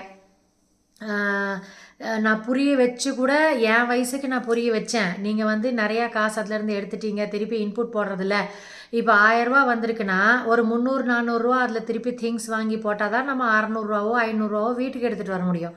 நீங்கள் வீட்டில் இருக்கிறவங்களே அதை 500 ரூபா தின்னுட்டு 500 ரூபா வந்து நீங்கள் வட்டி கட்டுறீங்க, அசல் கட்டுறீங்க, பணம் வாங்கியிருக்கீங்க லோன் அப்படின்னா எப்படி முடியும்? அந்த லோன் எடுத்தனால தானே பிரச்சனை, மேலே வீடு எடுத்தனால தானே பிரச்சனை. அதில் நானும் என் எக்ஸோ இருக்கலை, எங்கள் மாமனார் மாமியார் இருக்கலை, இப்போவுமே அவங்க தான் வாடகை வாங்கிட்டு இருக்காங்க. ஆனால் ஏன் அந்த மாதிரி பண்ணாங்க, தெரிஞ்சு பண்ணாங்களா, தெரியாமல் பண்ணாங்களா, இல்லைன்னா இவர் தனியாகவே நடத்தியிருக்கலாம், 2 ஆள் போட்டு நடத்தியிருக்கலாம். எதுக்கு ஃபேமிலி மெம்பர்ஸை இன்வால்வ் பண்ணிவிட்டு அந்த ஃபேமிலி மெம்பர்ஸ் மாமியாராக இருக்கட்டும் மச்சாண்டாராக இருக்கட்டும் நாங்கள் உட்கார்றோம்ல, அப்போ அதுக்கு காசு அப்படிங்கிற மாதிரி கூட அவங்க குவெஷன் கேட்பாங்க. ஆனால் அப்படி பண்ணியிருக்கக்கூடாதுல்ல. ஒரு ஃபேமிலியில் ஒரு ப்ரொஃபஷனுக்கு சப்போர்ட் பண்ணுறோன்னா சரி இவன் பெருசாக படிக்கலை, நாளைக்கு கல்யாணம் ஆனால் என்ன பண்ணுவான், அதனால நம்ம ஃப்ரீ டைமில் சப்போர்ட் பண்ணோம் அப்படின்னு தானே ஃபேமிலி சப்போர்ட்டுக்கு நின்றுருக்கணும். அப்படி நிற்கல. அப்போ ஆக மொத்தத்தில் நான் திருப்பி ரீகால் பண்ணுவேன், நம்ம பொள்ளாச்சியில் இருந்திருக்கலாமோ, நம்ம ஏன் வந்தோம், பரவாயில்ல ரோஷத்தோட சோத்தை மட்டும் தின்னுட்டு அப்படியே இருந்திருக்கலாமோ, சனி ஞாயிறு வரதை வச்சு சம்பாரித்து ஃபீஸ் கட்டியிருக்கலாமோ, எங்கள் அப்பா அம்மாட்ட டிபெண்ட்டாக இருந்து ஃபீஸ் கட்ட சொல்லியிருக்கலாமோ, இல்லை ஸ்ட்ரிக்டாக மாமனார்கிட்ட வந்து நீங்கள் தான் ஃபீஸ் கட்டி ஆகணும், எல்லாமே நீங்கள் பார்த்துக்கோங்க, நீங்கள் தானே படிக்க வைக்கல இவரை, நீங்கள் தானே கல்யாணத்தப்போ இடம் வாங்கி கடை கட்டுறேன்னு சொன்னீங்க அப்படின்னு பேசலாமோ, அப்படின்னலாம் பேசியிருக்கலாமோ அப்படின்லாம் தோணும் உறவுகளே. ஆனால் நான் வந்து என்னோட மேக்ஸிமம் நான் வந்து தனி கொடுத்தன வரக்கூடாது, அதுக்கு வேண்டி அங்கே இருக்கிறதுக்கு ட்ரை பண்ணேன். ஆனால் அங்கே வந்து நான் தான் அங்கே வில்லியாக இருந்தேன் போல் இருக்கு. மாமனார் மாமியாருக்கும் என்னைய பிடிக்கல, நான் ஒரு இளிச்சவாயாக இருந்தேன், பிடிக்கல, யாருக்குமே பிடிக்கல. அதனால சரி போட்டும் அப்படின்னு சொல்லி தானே விட்டுட்டாங்க தனி கொடுத்தனோம். அவங்களுக்கு தேவையில்லைல்ல, அதனால விட்டுட்டாங்க. இப்போ விட சொல்லுங்கள், எக்ஸ் அங்கே தான் இருக்கார். இப்போ மாமனார் மாமியார் ரோஷத்தோட நீ இருக்காத, நீ வேற எங்கேயாச்சும் வீடு எடுத்து தங்கு அப்படின்னு சொல்லுவாங்களா? சொல்ல மாட்டாங்க. ஏன்னா இப்போ மாமனார் படுத்த படுக்கையாக இருக்கிறாரு, இப்போ வயசாகிடுச்சு, அவங்களுக்கு தேவை இருக்குது. அப்போ வந்து அவங்களோட ரத்தம் சூடாக இருந்துச்சு, நிறையா காசு வச்சுட்டு இருந்தாங்க. காசுனா அதுக்கப்புறம் பென்ஷன் லம்பாக வருதுல்ல, அதை சொல்கிறேன். பென்ஷனாச்சும் வந்துட்டு இருந்துச்சுல, பென்ஷன் காசு வச்சு ஓட்டிக்கலாம், குழந்தைங்க தேவையில்லை, அந்த மாதிரி தான் நினச்சாங்க. இன்றைக்கும் சொல்கிறேன், என்ன தான் 2K ஜென்ரேஷனில் நம்ம வாழ்ந்துட்டு இருந்தாலும் என்றைக்கும் கல்யாணம் பண்ணோன்னா மாமனார் மாமியார் கூட இருக்கிறது தான் மாமியார் மாமனாருக்கும் நல்லது, கல்யாணம் பண்ணுறவங்களுக்கும் நல்லது. இப்போ என் பையனுக்கே நாளைக்கு கல்யாணம் பண்ணுறான்னா அவன் வந்து எந்த ஊரில் குப்பை கொட்ட போகிறான்னு தெரியாது. இந்த ஜென்ரேஷன் பெங்களூரில் இருக்காங்களா, சென்னையில் இருக்காங்களா, ஃபாரின் போகிறாங்களா நம்மளுக்கு தெரியாது. ஆனால் இருக்க முடியும் அப்படின்னா தனி கொடுத்தனம் போகாமல் மாமனார் மாமியார் கூட இருந்தால் நம்ம ஒரு குழந்தையோ 2 குழந்தையோ பெற்றுக்கிட்டா மாமனார் மாமியார் கண்டிப்பாக பார்த்துக்குவாங்க. அவங்களுக்கு ஏஜ் ஆகும்போது நம்ம குழந்தைங்கள வளர்த்திருக்காங்களே, நம்ம கூட இருந்தாங்களே, அப்போ தான் நம்ம வேலைக்கு போகிறதுக்கு ஈஸியாக இருக்கும்ல. மாமனார் மாமியார் வீட்டில் இருந்தாங்கன்னா நம்ம குழந்தைங்கள பற்றி ரொம்ப யோசனை பண்ண தேவையில்லை. ஹஸ்பண்ட் வருவார், நம்ம சாப்பாடு செய்யணுமே அப்படின்னு தேவை கிடையாது. மாமியார் ஹெல்ப் பண்ணுவாங்கள்ல, அதெல்லாம் நிறைய வந்து ப்ளஸ் இருக்குது ஜாயிண்ட் ஃபேமிலியில். நியூக்ளியர் ஃபேமிலியில் வந்து நம்ம நிறையா காசு சேர்த்து வைக்க முடியும் அப்படின்னு நினச்சிட்டு வருவோம். ஆனால் வெளியே வந்ததுக்கப்புறம் தான் தெரியும் ட்ரௌசர் எவ்வளோ கீழே இறங்குது அப்படிங்கிறது. அதனால் என்றைக்குமே ஜாயிண்ட் ஃபேமிலி தான் பெஸ்ட்டு என்னையை பொறுத்த அளவுக்கு. நியூக்ளியர் ஃபேமிலி ஓகே, வேறு வழி இல்லை அப்படின்னா இருந்து தான் ஆகணும். ஆனால் நியூக்ளியர் ஃபேமிலியில் எவ்வளோக்கு எவ்வளோ நம்ம காசு சம்பாதிக்கிறோமோ அந்த அளவுக்கு நம்மளுக்கு கமிட்மெண்ட்ஸும் இருக்கும், நம்ம செலவு பண்ணிகிட்டே உட்காந்துருப்போம், ரொம்ப சேவிங்ஸும் வைக்க முடியாது. ஜாயிண்ட் ஃபேமிலியாக இருந்து எல்லாருமே அக்கறையாக வந்து 3 ஃபேமிலி இருக்காங்க அப்படின்னா 3 ஃபேமிலியும் 10,000 20,000 அவங்களோட சாப்பாடு செலவு எல்லாமே கலந்து இருக்கிறாங்க, அப்படி யூனிட்டியோடு இருக்கிறாங்க, ஒருத்தர் வந்து நாசம் பண்ணாமல் இருக்காங்கன்னா கண்டிப்பாக வந்து ஜாயிண்ட் ஃபேமிலி தான் என்றைக்குமே நல்லது. ஜாயிண்ட் ஃபேமிலியில் இருங்க. மாமனார் மாமியாருக்கு வயசாகும், மாமியார் நின்றுட்டே யூரின் போவாங்க, ஒரு 60 வயசு ஆயிடுச்சு அப்படின்னா அவங்க பாத்ரூமில் நின்றுட்டே போவாங்க, மறதி ஆயிரும், மெனப்பாஸ் ஆயிருக்கும், மறதி ஆயிரும், ஃப்ளஷ் பண்ணாமல் வருவாங்க. இதெல்லாம் வந்து நம்ம அம்மா அப்பா நம்மளை டைப்பர் போடாமல் துணியை கோமணம் கட்டி பார்த்தாங்களே, அந்த மாதிரி மாமனார் மாமியார் வந்து நம்மளுக்கு ஹஸ்பண்ட் கொடுத்துருக்காங்க, அதனால் நம்ம அவங்கள பார்க்கணும். எவ்வளோ நாள் நம்ம கூட இருந்துட போகிறாங்க, நல்லா வேலை செய்கிற காலத்துலேயே நம்ம கூட இருந்திருப்பாங்க தானே. அப்போ வயசான காலத்தில் அவங்க படுத்த படுக்கை ஆகிட்டாலோ அவங்களுக்கு டிசீஸ் வந்துடுச்சுன்னா நம்ம பார்க்கணும். நான் எங்கள் அம்மாவை பார்த்தேன், மாமனார் மாமியாருக்கு அவ்வளோ கொடுப்பனம் இல்லை. அதனால எங்கள் அப்பாவுக்கு ஏதாச்சும் ஒன்றுனா கண்டிப்பாக நான் பார்ப்பேன், சொல்லுவேன், பெருசாக இன்டர்ஃபேர் பண்ண மாட்டேன் அப்படின்ட்டு. ஆனால் என் தம்பி என்ன டிசைட் பண்ணுறானோ, எங்கள் அப்பாவுக்கு ஏதாச்சும் ஒன்றுனா நான் கூட இருந்து ஹாஸ்பிட்டலில் போய் பார்த்துட்டு வரதெல்லாம் பண்ணுவேன். ஆனால் நான் வந்து அம்மாவுக்கு பண்ண மாதிரி நான் இழுத்து போட்டு நான் பண்ண மாட்டேன். அவங்க என்ன டிசைட் பண்ணுறாங்களோ, ஹாஸ்பிட்டல் கூப்பிட்டு போகிறாங்களா, அட்மிட் பண்ணுறாங்களா, வீட்டுக்கு கூப்பிட்டு வராங்களா, வீட்டில் பார்க்கணுமா, அந்த மாதிரி எங்கள் அப்பாவுக்கு உடம்பு முடியலன்னா கண்டிப்பாக நானும் பார்ப்பேன், ஆனந்தியும் பார்ப்பார். இதோட என்ன காமெடினா, கல்யாணம் ஆகிறதுக்கு முன்னாடியே, ஆனந்த கல்யாணம் பண்ணுறதுக்கு முன்னாடியே நான் ஃபோனில் சொல்லுவேன், என் எக்ஸுக்கு வந்து ஏதாச்சும் வியாதி வந்துருச்சுன்னா ஹாஸ்பிட்டலில் இருந்தானா நான் போய் கண்டிப்பாக பார்ப்பேன், நீங்கள் வீட்லேயே இருங்க, நான் போய் பார்த்துட்டு வருவேன், இல்லைன்னா இவர் சொல்லுவார் இல்லை நானும் வருவேன் அப்படின்ட்டு, நான் வெளியவே நின்றுக்குவேன், நீங்கள் போய் பார்த்துட்டு வாங்க. அந்த மாதிரிலாம் கேனச்சியாக இருந்திருக்கேன். டிவோர்ஸ் ஆகி கூட அவன் எப்படி போனான்னா இத்தனை அடி, என் வாழ்க்கையவே நாசம் பண்ணி, என் கேரக்டரை நாசம் பண்ணி, என்னைய 100லேருந்து 0 கொண்டு வந்து நிறுத்தி நான் 0லேருந்து இப்போ தான் 70% ரீச் ஆகியிருக்கேன் திருப்பி லைஃப்பில் நிம்மதியாக இருக்கிறதுக்கு. ஆனால் எப்படியெல்லாம் கேடு பண்ணிட்டான் என் லைஃப்பை அப்படின்னு கூட தெரியாமல் நான் அப்படி சொல்லிகிட்டு இருப்பேன். இப்போல்லாம் ஆனந்தி சொல்லுவார், நீங்கள் அப்படி தானே சொல்லுவீங்க, நீங்கள் தான் போவீங்களே, போய் பார்த்துட்டு வருவீங்களே அவனை அப்படிம்பாரு. இப்போல்லாம் போகமாட்டேன். அவன் எவ்வளோ வேலைங்க பண்ணியிருக்கான். மெயினாக என்னை வந்து சைக்காட்ரிஸ்ட்டை சாப்பாட்டில் மருந்து கலந்து கொடுத்து கூப்பிட்டு போனான்ல ஆம்புலன்ஸில், அது எனக்கு ரீகால் ஆகிட்டே இருக்குது. அதனால் இனியெல்லாம் அவனுக்கு என்ன ஆனாலும் இந்த டிவிசி முடிஞ்சிருச்சுன்னா அவன் முகரக்கட்டையே பார்க்க தேவையில்லை. அவன் எங்கேயாச்சும் என் முன்னாடி கிராஸ் ஆனால் தான் முகரக்கட்டையே தெரியும். மற்றபடி நானாக வாலண்டரியாக பார்க்கணுன்னுலாம் பார்க்க மாட்டேன். என் முன்னாடி நடந்து போனான்னா மட்டும்தான் கண்ணில் படுவான். டிவிசி முடிஞ்சிருச்சுன்னா அவன் யாரோ நான் யாரோன்ட்டு நான் பாட்டுக்கு இருப்பேன். பையனுக்கு கல்யாணம் பண்ணும்போது 2 பேரும் தான் நின்று ஆகணும். தலைவலி தலையெழுத்தே அப்படின்ட்டு நின்று ஆகணும், அம்மாவா அப்பாவா. ஆனால் அப்போ கூட ஆனஞ்சி அங்கே இருந்தாருன்னா தான் நான் பிருத்திவியோட கல்யாணத்துக்கே நான் போவேன். அவன் வந்து ஆனஞ்சியை அக்செப்ட் பண்ணி வரட்டும் அப்படின்னு சொன்னால் மட்டும்தான் நான் அவன் கல்யாணத்துக்கு போவேன். இல்லை நான் என்ன கல்யாண செலவோ எங்கள் அப்பா உயிரோடு இருந்தார்னா எக்ஸு, எங்கள் அப்பா, நான், என் தம்பி ஏதாச்சும் கொடுத்தானா 4 பேர்த்தோட ஷேரும் சேர்ந்து அவனுக்கு சிறப்பாக கல்யாணம் பண்ணுவோம். கல்யாணம் முடியட்டும். இல்லைன்னா ரிசப்ஷன் நான் தனியாக வச்சுக்கிறேன். நானும் ஆனந்தும் இருப்போம், நாங்கள் ரிசப்ஷன் தனியாக வச்சுக்கிறோம் அப்படிங்கிற மாதிரி நான் ஏதாச்சும் பிளான் பண்ணலாம் அப்படின்ட்டு இருக்கேன். ஆனால் சொந்தக்காரங்க வந்து அம்மா சைடு சொந்தக்காரங்க எனக்கு 6 மாமான்னு சொன்னேன்ல, 4 மாமா பேச்சுவார்த்தை கிடையாது, பெரியம்மா பசங்க பேச்சுவார்த்தை கிடையாது. 2 அத்தை மட்டும்தான். ஒருத்தர் வந்து என்னோடய தம்பி ஒய்ஃபோட அம்மா, அவனும் மாமா பொண்ணை தான் கல்யாணம் பண்ணியிருக்கான். அப்போ எங்கள் அப்பாவோட 75வது பர்த்டேக்கு போனோம்ல திருக்கடையூர், அப்போ வந்து அந்த அத்தை ட்ரெயினில் ஏறினாங்க, திருச்சியிலையோ எங்கேயோ ஏறினாங்க. நல்லா பேசினாங்க, ஃபங்க்ஷனில் நல்லா பேசினாங்க. ஆனால் அவங்க பையனோட கல்யாணத்துக்கு எனக்கு இன்வைட் பண்ணல. ஏன்னா இன்னமும் கெல்ட் நாய் என்னோடய எக்ஸு மாமனார் இப்போது இந்த 1 வருஷம் 2 வருஷத்தில் என்னோடய அம்மா சைடு சொந்தக்காரங்க யாராச்சும் பத்திரிக்கை எடுத்துகிட்டு போயிட்டு இது இப்படி கொடுக்கலாம் அப்படின்ட்டு இருக்கிறோம் அப்படின்னு சொன்னாலும் சரி, இல்லை இவங்க கொடுத்துருவாங்களோ அப்படின்ட்டு மாமனார் படுத்த படுக்கையாக கிடந்தா கூட எவ்வளோ ஒரு கெட்ட புத்தி பாருங்கள். இப்போவுமே அவளுக்கு கொடுக்கக்கூடாது. அவளுக்கு கொடுத்தா இவன் வரமாட்டான், எப்போ இருந்தாலும் என் எக்ஸ் தான் வருவான், வரமாட்டான், நாங்கள் வரமாட்டோம், நீங்கள் கொடுக்கக்கூடாது அப்படின்னு சொல்லியே என் தம்பி மச்சினை அவனுக்கு கல்யாணம் போன வருஷம். எங்கள் தம்பிக்கும் ஆசை தான், எங்கள் அத்தைக்கும் ஆசை தான். ஆனால் இவர் வந்து வேணான்னு சொல்லிட்டாரு. அதனால எல்லோரும் வந்து பெரிய மாமாவாச்சே, அவர் மூஞ்சிக்கு வேண்டி பார்க்குறோம் அப்படி சொல்லிகிட்டு இருப்பாங்க. ஆனால் என்னை பொறுத்தளவுக்கு என்னோடய அம்மா சைடில் இருக்கிற சொந்தக்காரங்க என்னோடய வீடியோஸ் பார்ப்பாங்கன்னு நினைக்கிறேன். நீங்கள் வந்து என்னைய கூப்பிட்றீங்களோ கூப்பிடலையோ, எனக்கு எங்கள் அப்பா சொந்தம் ஃபுல்லாக கூப்பிடுது, அவங்க எல்லோரும் சப்போர்ட் பண்ணுறாங்க. எனக்கு வந்து சொந்தக்காரங்க கூப்பிடலைனாலும் பிரச்சனை இல்லை, கூப்பிட்டாலும் பிரச்சனை இல்லை. நீங்கள் எல்லோரும் அவங்கவுங்க நல்லா இருக்கீங்களா, நல்லா ஹெல்த்தியாக இருக்கீங்களா, உங்கள் குழந்தைங்க நல்லா இருக்காங்களா, அதே போதும்.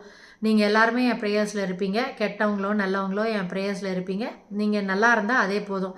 ஏன் ரத்தம் தானே, சொந்தக்காரங்கன்னா ஏன் ரத்தம் தானே. அப்போ நான் மற்றவங்களுக்கே நல்லதுன்னு நினைக்கும் போது உங்களுக்கு எப்படி நான் கெட்டதுன்னு நினைக்க முடியும். நீங்கள் ஹாப்பியாக இருந்தால் போதும்.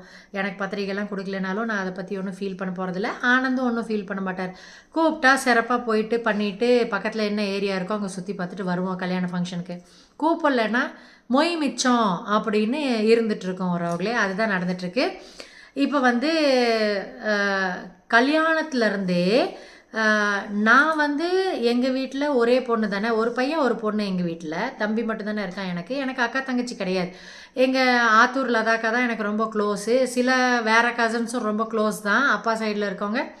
ஆனால் எனக்கு வந்து நம்ம கல்யாணம் பண்ணி போகிற வீட்டில் மச்சான் ஒய்ஃபு வந்து நம்மளுக்கு சிஸ்டர் மாதிரி தானே. அப்புறம் என் தம்பிக்கு வர பொண்ணும் எனக்கு சிஸ்டர் மாதிரி தானே. அப்போ இவங்க வந்து ரொம்ப க்ளோஸ் சிஸ்டர்ஸாக இருப்பாங்களே. அதனால நான் ட்ரீம் அடிச்சிட்ருப்பேன் கல்யாணத்துக்கு முன்னாடியே. இந்த 2 லேடிஸை வந்து நான் அக்கா மாதிரி பார்த்துக்கணும், நாங்கள் 2 பேரும் ஷாப்பிங் போகணும், அக்கா தங்கச்சி மாதிரி அப்படி ஒரு பாண்டில் இருக்கணும். அப்படி தான் நான் வந்து என் கல்யாணத்துக்கு முன்னாடியே கனவு கண்டுட்ருப்பேன். மச்சான் கல்யாணம் வந்து 9 மாதம் முன்னாடி முடிஞ்சிருச்சு ராகுலே. அவங்க வந்து பெரத்தி, அவங்க அம்மா இறந்துட்டாங்க. அவங்க பாட்டி வீட்டில் தான் அவங்க வளர்ந்துட்டு இருந்தாங்க. அவங்க அப்பா அவ்வளோ ரெஸ்பான்சிபிள் அப்பா கிடையாது. ஆனால் அவங்களுக்கு வந்து ஒரு ஊரில் வந்து கொஞ்சம் சொத்து இருக்குது, கொஞ்சம் கோடி கணக்கில் சொத்து வர மாதிரி இருக்குது. அவங்களுக்கும் அவங்க சிஸ்டருக்கும் 2 பேரும் பாட்டி வீட்டில் தான் வளர்ந்துட்டு இருந்தாங்க. அப்போ எங்கள் மச்சாண்டார் வந்து ஃபஸ்ட்டு பொண்ணு பார்க்க போயிருக்காரு. அது நல்லா கிராண்டு ஃபங்க்ஷனாக வச்சுருக்காங்க. போயிருக்காரு. மாமனார் மாமியாருக்கு கொஞ்சம் இப்படி டெலிவரியெல்லாம் நம்ம தான் பார்க்குற மாதிரி இருக்கும். அம்மா இருந்தால் அது வேறு, அப்பாவும் இப்படி இர்ரெஸ்பான்சிபிளாக இருக்கார், அதனால நம்ம தான் ரொம்ப ரெஸ்பான்சிபிளாக பார்க்குற மாதிரி இருக்கணுன்ட்டு பேக் வாங்கியிருக்காங்க போல் இருக்குது. ஆனால் எங்கள் மச்சாண்டார் வந்து தனியாக போய் பொண்ணு கூப்பிட்றாங்க அப்படின்ட்டு அவருக்கு வந்து இந்த ஃபஸ்ட்டு பொண்ணு பார்த்ததே பிடிச்சி போச்சு. அப்புறம் நிச்சயதார்த்தம், அந்த பொண்ணு பார்க்குற ஃபங்க்ஷன், அதுக்கப்புறம் நிச்சயதார்த்தம் கிராண்டாக பண்ணாங்க. எக்ஸோட கடை திவால் ஆனதுக்கு அதுவும் ஒரு காரணம். ஏன்னா மாமனார் வந்து ரிட்டையர் ஆகலை அப்போது. ஆனால் இதில் இருக்க காசு தான் அந்த எடுத்து மேலே ரூம் கட்டுறது, இவங்க கல்யாணம் நிச்சயதார்த்தம் எல்லாம் இதை வச்சு தான் பண்ணியிருக்காங்க போல் இருக்கு. இவர் எந்த காசும் பெருசாக சேர்த்து வைக்கல எங்கள் எக்ஸ் மாமனார். அப்போ நிச்சயதார்த்தத்துக்கு இவர் கொலுசே எடுத்து கொடுத்தாரு. அப்போல்லாம் 700 ருபீஸ் அந்த மாதிரி வந்திருக்கும்னு நினைக்கிறேன். கொலுசு எடுத்து கொடுத்தாரு. நல்ல பெரிய கிராண்ட் கொலுசு இருக்கும்ல, அந்த மாதிரிலாம் எடுத்து கொடுத்தாரு. அப்போவே இவங்களுக்கு வந்து நிச்சயம் பண்ணோடனே ஒரு நல்ல பாண்டு மச்சாண்டாருக்கும் அவங்க ஃபியான்ஸேக்கும். நான் நிச்சயதார்த்தத்துக்கெலாம் போயிருந்தேன் அவங்களே. நான் என்கிட்ட வந்து மேக்கப் பண்ணல, கொஞ்சம் சரி மட்டும் பண்ணி விட சொன்னாங்க. அடுத்த சாரீ கட்டி விட சொன்னாங்கன்னு நினைக்கிறேன். இவங்களும் பியூட்டிஷியன் தான் அப்படின்னு சொல்லிட்டு கட்டி விட சொன்னாங்க. பண்ணேன். கல்யாணத்துக்கும் என்னைய மேக்கப்புக்கெல்லாம் கூப்பிடல. கல்யாணத்துக்கும் அவங்க திருப்பூர்காரங்க, அதனால் திருப்பூரில் இருந்தால் கூப்பிட்டாங்கன்னு நினைக்கிறேன். நான் வந்து ஃபங்க்ஷனுக்கு மட்டும்தான் போனேன். ஃபங்க்ஷனுக்கு போனேன். நான் வந்து சிஸ்டர் மாதிரி தான் அவங்கள நினச்சி, சரி இவங்களுக்கு கல்யாணம் ஆகுது நம்மளுக்கு. அப்போ வந்து எங்கள் அப்பா அம்மாலாம் முறுக்கிட்டு இருக்காங்க. அப்போ வந்து எக்ஸிட்ட கல்யாணம் பண்ணுற எந்த பேச்சுமே எடுக்கலை. ஏன்னா இவங்களுக்கு 9 மாதம் முன்னாடி முடிஞ்சிருச்சு. இவங்களுக்கு முடிஞ்சு 3 மாதம் கழித்து தான் அப்புறம் எங்களோடதே பேசுனாங்க. அப்புறம் சும்மா ஓரலி உறுதி பண்ணாங்க. அப்போது அந்த நிச்சயதார்த்தம் கல்யாணம் அதிலெல்லாம் நான் போய் நிற்பேன். அவங்க தங்கச்சிட்ட பேசுவேன், அவங்கள்ட்ட பேசிகிட்டு இருப்பேன், கொஞ்சம் க்ளோஸ் ஆகிறதுக்கு ட்ரை பண்ணுவேன். ஆனால் அவங்க வந்து என்னைய பெருசாக மதிக்கவே இல்லை. புதுசாகவும் இருக்கிறதுனால பெருசாக மதிக்கலை. பெரத்தியில் தானே, எங்கள் ரிலேட்டிவ்லாம் கிடையாது அவங்க, அதனால் மதிக்கலை. நான் அதை பெருசாகவே எடுத்துக்கல உறவுகளே. அப்புறம் நான் கல்யாணம் பண்ணி போகும்போது அவங்க தான் வந்து சாரீ எடுக்கிறதுக்கெல்லாம் வந்தாங்க. எங்களது நிச்சயதார்த்தம்லாம் கிடையாது. சாரீ எடுக்கிறதுக்கு ஈரோட்டில் அவங்களது எடுத்தனால, ஈரோட்டில் வந்து என்னோடய தம்பி ஒய்ஃப் இருக்காங்கல்ல, அவங்களோட பாட்டி வீடு, என்னோடய எக்ஸோட பாட்டி வீடெல்லாம் ஈரோடு தான். அதனால ஈரோட்டில் போய் எடுக்கலாம், அந்த சதன் டெக்ஸ்டைல்ஸு அப்புறம் கவர்மெண்ட்டோட கடைங்க இருக்கும்ல, அங்கே போய் எடுத்தால் ப்யூராக இருக்கும் அப்படின்னு சொல்லிட்டு டிசைட் பண்ணி, நிச்சயம் இல்லாதனால நாங்கள் பொண்ணு மாப்பிள்ளை ட்ரெஸ்ஸு மட்டும்தான் எங்களோட சொந்த வேன், அதில் நாங்கள் போனோம். எக்ஸு அப்புறம் அவங்க அண்ணன் அண்ணி எல்லாருமே போனோம். அப்போ நான் என்ன பண்ணேன் தெரியுமா? இன்னொரு ப்ரௌடான விஷயம் என்னென்னா, நீங்களும் தெரிஞ்சுக்கோங்க. அவங்க வந்து பெரிய ஹைஃபை ஃபேமிலி மாதிரி, அந்த பொண்ணு கெத்து காமிப்பாங்களே அந்த மாதிரி 20,000 ரூபாய்க்கு கல்யாண சாரீ, ரெட் கலர் தான் அப்போ ஃபேஷனாக இருந்துச்சு. கல்யாண சாரீ வந்து 20,000 ரூபா, 2,000 ரூபா 3,000 ரூபாய்க்கு நிச்சயத்து சாரீ. அப்புறம் இன்னொரு சாரியும் எடுத்தாங்கன்னு நினைக்கிறேன். டோட்டலாக ஒரு 3 சாரீ எடுத்தாங்கன்னு நினைக்கிறேன். அவங்களுக்கு நிச்சயங்கிறனால எக்ஸ்ட்ரா ஒரு சாரீ, அதர்வைஸ் கல்யாணத்துக்குன்னு 2. ஆமாம், முதல் நாள் ரிசப்ஷன் இருக்கும்ல, ரிசப்ஷனுக்கு முகூர்த்தத்துக்கு 2 சாரீ, நிச்சயத்துக்கு ஒரு சாரீ. டோட்டலாக அவங்க வந்து ஒரு 27 வரைக்குமே எடுத்திருப்பாங்கன்னு நினைக்கிறேன் டோட்டலாக. ஏன்ட்ட வந்து மாமனார் மாமியார் போகும்போது சொல்கிறாங்க, பட்ஜெட் என்ன? நாங்கள் வந்து 10,000 ரூபாய்க்கு ட்ரெஸ்ஸு, 10,000 ரூபாங்கிறது 2003 பெரிய விஷயம் தானே. 10,000 ரூபாய்க்கு என்ன ஒரு 10 மெட்டீரியல் எடுத்து தான் தைப்பாங்க. அப்போல்லாம் ரெடிமேட்லாம் கிடையாது, மெட்டீரியல் எடுத்து தான் தைப்பாங்க. அதனால் 10 சட்டை பேண்ட்டு அந்த மாதிரி வந்திருக்கும் 10,000 ரூபாய்க்கு. நாங்கள் 10,000 ரூபாய்க்கு எடுக்க போகிறோம் அப்படின்னு சொன்னோன்னே, மாமனார் வந்து 25 ரூபா பட்ஜெட்டு, 25 ரூபாக்குள்ளே எடுத்துக்கோங்க, 2 சாரீ தானே, எங்களது நிச்சயம் பண்ணாதனால 2 சாரீ, அதனால் 20 ரூபாய்க்கு முகூர்த்த சாரீ, 5,000 ரூபாய்க்கு ரிசப்ஷன் சாரீ எடுத்துக்க சொல்லுங்கள் அப்படின்னு எங்கள் அப்பா அம்மாட்ட என்கிட்ட சொல்லிட்டாரு. நான் என்ன தெரியுமா பண்ணேன் வரவங்களே, இது நான் ஸ்டோரியில் சொல்லியிருக்க மாட்டேன். நான் என்ன தெரியுமா பண்ணேன், எவ்வளோ விவரம் பாருங்கள் 25 வயசில். நான் வந்து 2.5 பவுனு 3 பவுனு அந்த மாதிரி ஆரம், 5 பவுன் ஆரம், அந்த மாதிரி 27 பவுனில் நான் வச்சுருக்கேன். ஒரு செட்டு நெக்லஸ்ஸு, ஒரு ஆரம், பேங்கிள்ஸு வச்சுருக்கேன். பேங்கிள்ஸ் வந்து எங்கள் அம்மா கொடுத்தது தான், கழட்டு அப்படின்னு சொல்லி நான் சோப் போட்டு கழட்டிட்டேன். அவங்களுக்கு டைட்டாக இருந்ததை கழட்டிட்டேன். அது எனக்கு கிஃப்ட் மாதிரி கொடுத்துட்டாங்க எங்கள் அம்மா. அந்த நெலி பேங்கிள் இருக்கும்ல, அதை கொடுத்தாங்க.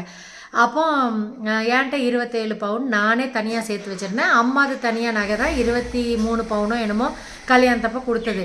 அப்போ நான் வந்து எவ்வளோ விவரம் பாருங்கள், எங்கள் மாமனார்கிட்ட சொல்கிறேன், 25 ரூபா தானே பட்ஜெட்டு, நான் வந்து 2 அப்போ வந்து 3,500 ரூபா சொல்லியிருக்கேன்ல, 3,500 ரூபா ஒரு பவுன். அப்போ 2 பவுனுக்கு 7,000 ரூபா ஆச்சா. அப்போ நான் வந்து 2 பவுனுக்கு 7,000 ரூபாய்க்கு வந்து இது எடுக்க போகிறேன். நான் வந்து 25னா 18க்குள்ளேயே நான் முடிச்சிட்றேன். 18க்குள்ளே முடிச்சுட்டு 2 புடவையும் 18க்குள்ளேயே முடிச்சுட்டு நான் இப்படி எடுக்க போகிறேன் அப்படின்னு சொல்லிட்டேன். ஜுவல்ஸ் எடுக்க போகிறேன் அப்படின்ட்டு. அப்புறம் பார்த்தா 10,000 ருபீஸுக்கு இல்லை 7,000 ருபீஸ் வரவங்களே 2 சாரீ சேர்ந்து 11,000க்கு தான் எடுத்தேன். ஆக்சுவலி 7,000 8,000க்கு எடுத்தேன். 11,000 நீங்கள் கால்குலேட் பண்ணிக்கோங்க. 2 சாரீ சேர்ந்து 11,000 தான் வந்துச்சு. சரியா? நான் என்ன பண்ணேன்னா, எனக்கு ஞாபகம் இருக்கிற வரைக்கும் 2.5 3ஆன்னு கரெக்டாக தெரில. அந்த 25 ரூபாக்குள்ளே நீங்கள் கால்குலேட் பண்ணுங்கள். நான் வந்து 2.5க்கும் 3 பவுனுக்கு சூப்பராக ஒரு நெக்லஸ் வாங்கிட்டேன். எங்கள் அப்பாட்ட கொடுக்க சொல்லிட்டு பணத்தை 25,000 ரூபா தானே உங்கள் பட்ஜெட்டு, நான் பார்த்துக்கிறேன் அப்படின்னு சொல்லிட்டு 11,000க்கு தான் எடுத்து வரவங்களே 7 ரூபாக்கோ 8 ரூபாக்கோ இதை எடுத்துகிட்டு 3 ரூபாய்க்கு தான் நிச்சயதார்த்த புடவை எடுத்தேன்னு நினைக்கிறேன். ஒரு லாவெண்டர் கலர் நிச்சயதார்த்தத்துக்கு எனக்கு பிடிச்ச கலரு. மார்னிங்க்கு வந்து ரெட் வித் கோல்டு. அதை நீங்கள் பார்த்துருக்கீங்களா? என்னோடய கல்யாண ஃபோட்டோவில் 2003 நடந்த கல்யாண ஃபோட்டோ பார்த்தீங்களா? அம்மா கூட இருக்கிறது சூப்பராக இருக்கும் அந்த சாரீ. ஆனால் ரெண்டுமே அது ஃபேட்டாக என்னன்னு தெரில, ரெண்டுமே இத்து வந்துருச்சு. இவ்வளோ வருஷம் ஆயிடுச்சுல, அதனால் இத்துருச்சு. இத்தனைக்கும் அந்த பட்டு கவர்மெண்ட் பட்டு இருக்கும்ல, அங்கே போய் அவங்க என்னமோ சர்டிஃபிகேட் மாதிரிலாம் கொடுத்தாங்கன்னு நினைக்கிறேன். அதெல்லாம் எங்கே போட்டேன்னு தெரில. ஆனால் அந்த மாதிரி வாங்கி 2.5 3 பவுன் வந்து அதில் நான் சேர்த்துருக்கேன். அவங்களே நான் தனியாக 27, எங்கள் அம்மா தனியாக 23. இவங்க எனக்கு ட்ரெஸ்ஸுக்குன்னு கொடுத்த காசில் நான் வந்து இவங்களுக்கு ஜுவல்ஸாக நான் எடுத்துக்கிட்டேன். அவங்க ட்ரெஸ்ஸுக்குன்னு காசு செலவு பண்ணாங்களே. அப்போ நான் கிரேட்டுன்னு காமிக்கிறதுக்கு இல்லை, எனக்கு வந்து ஒரு தடவை நம்ம போட போகிறோம். வளைகாப்புக்கு முகூர்த்த சாரீ கட்டுவோம். ஒரு தடவை 2 தடவை ஃபங்க்ஷன் போகும்போது கட்டுவோமா? யாரதாச்சும் ஃபங்க்ஷன் போகும்போது சொந்தக்காரங்களோட இது வந்துச்சுன்னா, கல்யாண ஃபங்க்ஷன் வந்துச்சுன்னா கட்டுவோமா? டோட்டலாக முகூர்த்த சாரீ 3 தடவை, நிச்சயத்து சாரீ 2 தடவை, அப்படி தான் நம்ம டோட்டலாக கட்டுவோம். அப்புறம் ப்ளவுஸும் நம்மளுக்கு பத்தாம் போயிடும், உடம்பு வந்துடும். அதெல்லாம் நான் கிளைண்ட்ஸ் இது பார்த்துட்ருக்கனால, மேக்கப்பு அப்புறம் அவங்க ப்ளவுஸ் தைக்க வரும்போதும் பார்த்துட்ருக்கனால டைட் ஆயிடுது, அப்படி தான் ஆயிரும் அப்படின்னு சொல்லிட்டு அவ்வளோ விவரமாக அப்போவே பண்ணியிருக்கேன். அப்போவே 2.5 3 பவுன் அவங்க ட்ரெஸ்ஸுக்குன்னு கொடுத்த காசில் மிச்சம் பண்ணியிருக்கேன் அவங்களே. அது எனக்கு ரொம்ப ப்ரௌடாக ஃபீல் ஆகும். ஸ்ரீ எவ்வளோ இதாக இருந்திருக்கேன் அப்படின்ட்டு. ஆனால் இந்த விஷயம்லாம் என்னோட அந்த மச்சான் ஒய்ஃபுக்கு வந்து, இவ பெரிய அறிவாளியா, ஒருவேளை மாமனார் மாமியார் பேசுனாங்களா, பாரு இப்படி சிக்கனமாக எடுத்திருக்கா, அந்த மாதிரி பேசுனாங்களா, சொந்தக்காரங்க பேசுனாங்களா, அதில் இவங்க காண்டாயிட்டாங்களா என்னன்னு தெரில. நான் வந்து மாமனாருக்கு கிரேட்டு அவங்களுக்கு கிரேட்டு அப்படின்னெல்லாம் காமிக்கிறதுக்கு இல்லை. பை நேச்சர் நான் வந்து பணம் சேர்த்து வச்சுட்டு இருந்தேன். நான் தான் கல்யாணத்தும் போதே 1,20,000 சேர்த்து வச்சுருந்தேன்ல. அப்போ எனக்கு வந்து ஏன் போய் துணியில் காசு போடணும் அப்படிங்கிற ஒரு காமன் சென்ஸ் தான். நான் வந்து யாருக்கும் கிரேட் ஆகிறதுக்கெலாம் இது பண்ணல. எங்கள் அம்மா அப்பாவும் ரொம்ப பாராட்டினாங்க, நல்லா யோசனை பண்ணி இவ்வளோ ரேட்டுக்கு வாங்கியிருக்க. இப்போ யாராச்சும் கேட்க போகிறாங்களா, லேபிள் எழுத போகிறாங்களா, 25 ரூபாய்க்கு எடுத்திருக்கேன் 20 ரூபாய்க்கு எடுத்திருக்கேன்ட்டு? 1000 ரூபா சாரீ கட்டினாலும் யாரும் கேட்க போகிறதில்ல. 10,000 ரூபா சாரீ கட்டினாலும் கல்யாண பொண்ணு வந்து எவ்வளோ காஸ்ட்லியாக எடுத்திருக்குன்னு யாரும் கேட்க போகிறதில்ல. 4 பேர் ரூமில் இருக்கிறவங்க, பொண்ணு ரூமில் இருக்கவங்க கேட்பாங்க. அப்போ பொய் கூட சொல்லிக்கலாமே. இப்போ யார் அவங்க லேபிளாக பார்க்க போகிறாங்க? பொய் சொல்லலாம்ல. 5,000க்கு எடுத்தேன் 10,000க்கு எடுத்தேன்னு என்ன வேணாலும் நம்ம அடிச்சு விடலாம்ல அப்படின்னு நான் அந்த 4 பேர்த்துக்கு வேண்டி நம்ம வந்து காசு வேஸ்ட் பண்ண வேண்டாம் அப்படின்னு அப்போவே யோசனை பண்ணியிருக்கேன்ல. அது கிரேட்டுன்னு நினைப்பேன் அவங்களே. அப்புறம் அந்த செகண்ட் நைட்டு, ஃபஸ்ட் நைட்டு அம்மா வீட்டில் முடிச்சுட்டு நம்ம செகண்ட் நைட் அங்கே மாமியார் வீட்டுக்கு போனோம்ல. அப்போ அதுக்கு அடுத்த நாள் அந்த அந்த ப்ளீட் ஆனது கதை சொன்னேன்ல. அப்போ வந்து எனக்கெல்லாம் இப்படி ஆகலை அப்படின்னு ஒரு டயலாக் விட்டுச்சு. அப்புறம் நீ கத்துனியா?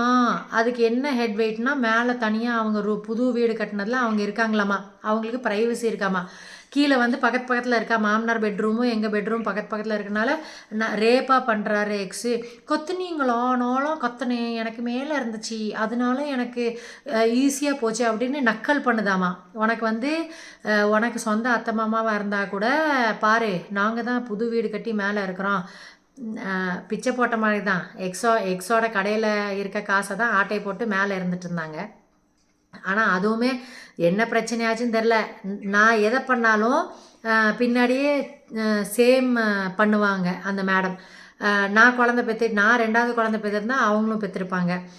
வேலையும் நான் செய்கிறத பார்த்துட்டு ட்ரை பண்ணாங்க. ஆனால் மேடம்க்கு வந்து உடம்பு ஒத்துக்கல. ஹார்ட் ஒர்க் பண்ணுறதுக்கு வந்து மேடமுக்கு ஒத்துக்கல. இந்த மாதிரிலாம் சீப்பாக கேட்டாங்களா, எனக்கு நான் எவ்வளோ ஆசையாக இருந்தேன்ல அவங்கள வந்து அக்கா தங்கச்சி மாதிரி தங்கச்சி அவங்க என்னோட ஏஜில் கம்மி தான், அதனால தங்கச்சியாக ட்ரீட் பண்ணும் அப்படின்னு நினச்சா எனக்கு புஷ்ஷுன்னு ஆயிடுச்சு அவங்களே. அது ஒரு கடுப்பாக இருக்கும். அப்புறம் இந்த மாதிரிலாம் அசிங்கமாக கேட்டாங்களே 2 நாள் கழிச்சு, கேவலமாக இருக்குல்ல. நீங்கள் வந்து எப்போ குழந்தை பெற்றுக்க போகிறீங்கன்னு யாராச்சும் வந்து மாமியார் கூட கேட்க மாட்டாங்க. இவங்க வந்து இந்த மாதிரி கேட்குறாங்க, அப்புறம் கத்தனியா இந்த மாதிரிலாம் கேட்குறாங்க. இதெல்லாம் ரொம்ப வல்கரான கொஷின்ஸாக இருந்துச்சு. எனக்கு அவங்கள்ட்ட நான் எதிர்பார்க்கல. அப்புறம் அது ஒரு மாதிரி ஹர்ட் ஆயிடுச்சு. அப்புறம் 2 பேருமே கன்சீவாக இருக்கிறோம். எக்ஸ் வந்து கடையில் உட்காந்து முக்கிட்டு இருப்பான். நான் வந்து இங்கே இளநீ உடச்சி கொடுத்து டேப்லெட் நான் எடுத்து சாப்பிட்டு, நான் என்னைய கேர் பண்ணி டைமுக்கு சாப்பிட்டு கொஞ்சம் நேப் எடுத்துகிட்டு அந்த மாதிரி நான் ஓட்டிகிட்டு இருப்பேன் 7 மாதம் வரைக்கும். நகம் வெட்டுறது மட்டும் ஒரே ஒரு தடவை எக்ஸ் வந்து நகம் வெட்டி கொடுத்தாப்புல, கீழே கால் நகம். மற்றபடி இந்த மச்சாண்டார் வந்து எப்போ பார்த்தாலும் அவங்களோட பேரை சொல்லிட்டு ஜபம் பண்ணுற மாதிரி அவங்க பேரை சொல்லிகிட்டே திரிஞ்சிட்டே இருப்பார் டிக்கிக்கு பின்னாடி. அப்புறம் எப்போ பார்த்தாலும் பல்லு வலி வந்துடும். அது ஒரு வியாதி குடோன் மாதிரி தான். நான் வந்து இத்தனை வியாதி வச்சுட்டு நான் ஆக்டிவாக இருக்கிறேன். அது சின்ன சின்ன பிரச்சனைக்கே ஹூ உயிர் போகிற மாதிரி பல்லு பிடுங்கிட்டு வந்துட்டாங்க, பல்லு போயிடுச்சு அப்படின்னு சொல்லிட்டு அதுக்கு ஒரு சீன் போட்டு உட்காந்துருக்கோம். இவர் வந்து பதறிட்டு இருப்பார். அதே மாதிரி சிசேரியன் பிரச்சனையும் ஆகிடுச்சா, எனக்கு நார்மல் டெலிவரி, அவங்களுக்கு சிசேரியன் ஆகிடுச்சா. அப்போ அவங்களுக்கு வந்து அப்படியே காண்டு ஏறிட்டே போயிட்டு இருந்திருக்கு போல் இருக்கு. அப்புறம் என்னையே தான் மச்சாண்டார் பண்ணாட்டி பொண்ணு தான் பிறக்கும் என்னமோ சாபம் மாதிரி சொல்லிகிட்டே இருந்தாங்க. அப்புறம் பையன் 3.5 கிலோ, அவங்க குழந்தை அண்டர் வெயிட்டு, அவங்களுக்கு பெரிய சிசேரியன் பண்ணி பெரிய பிரச்சனை, உயிருக்கு போராடி தான் பொழைச்சி வந்துச்சு.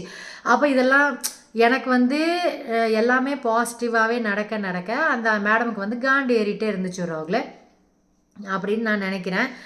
ஏன்னா அவங்களோட பிஹேவியர் அந்த மாதிரி இருந்துச்சு, அவங்க பேசுகிற விதம்லாம் அந்த மாதிரி இருந்துச்சு. அப்புறம் என்னாச்சு, இதுக்கு அவங்களோட டெலிவரி டைமில் மச்சாண்டாரே வேலைக்கு போயிருந்தார். என் எக்ஸு தான் அவங்கள வந்து ஃபஸ்ட்டு ஹாஸ்பிட்டலில் போய் அர்ஜெண்ட்டாக சேர்த்தனதே என்னோடய எக்ஸு தான்.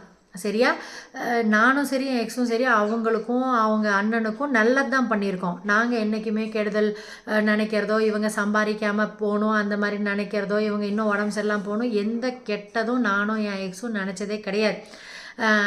டெலிவரிக்கு இவர் தான் காரு, அந்த அம்பாஸ்டர் இருந்துச்சுல்ல, அந்த அம்பாஸ்டரில் தான் போயிட்டு சிசேரியன் ஆச்சு, டெலிவரி ஆச்சு. அப்புறம் அங்கேருந்து கொஞ்சம் சீரியஸ் ஆனதுனால தான் கோயம்புத்தூர் கூப்பிட்டு வந்தாங்க.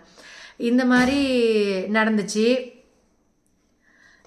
அப்போது எக்ஸு தான் ரொம்ப சப்போர்ட்டிவாக இருந்தார். அவர் கடையை க்ளோஸ் பண்ணிவிட்டு, அப்போல்லாம் கடை இருந்துச்சு, அந்த திவால் ஆகிற டைம் தான். அப்போது ஹாஸ்பிட்டலில் வந்து அவங்க அண்ணனுக்கு சப்போர்ட் பண்ணுறது, மாற்றி விடுறது. அப்புறம் நானும் போய் கொஞ்சம் நேரம் இருந்தேன்.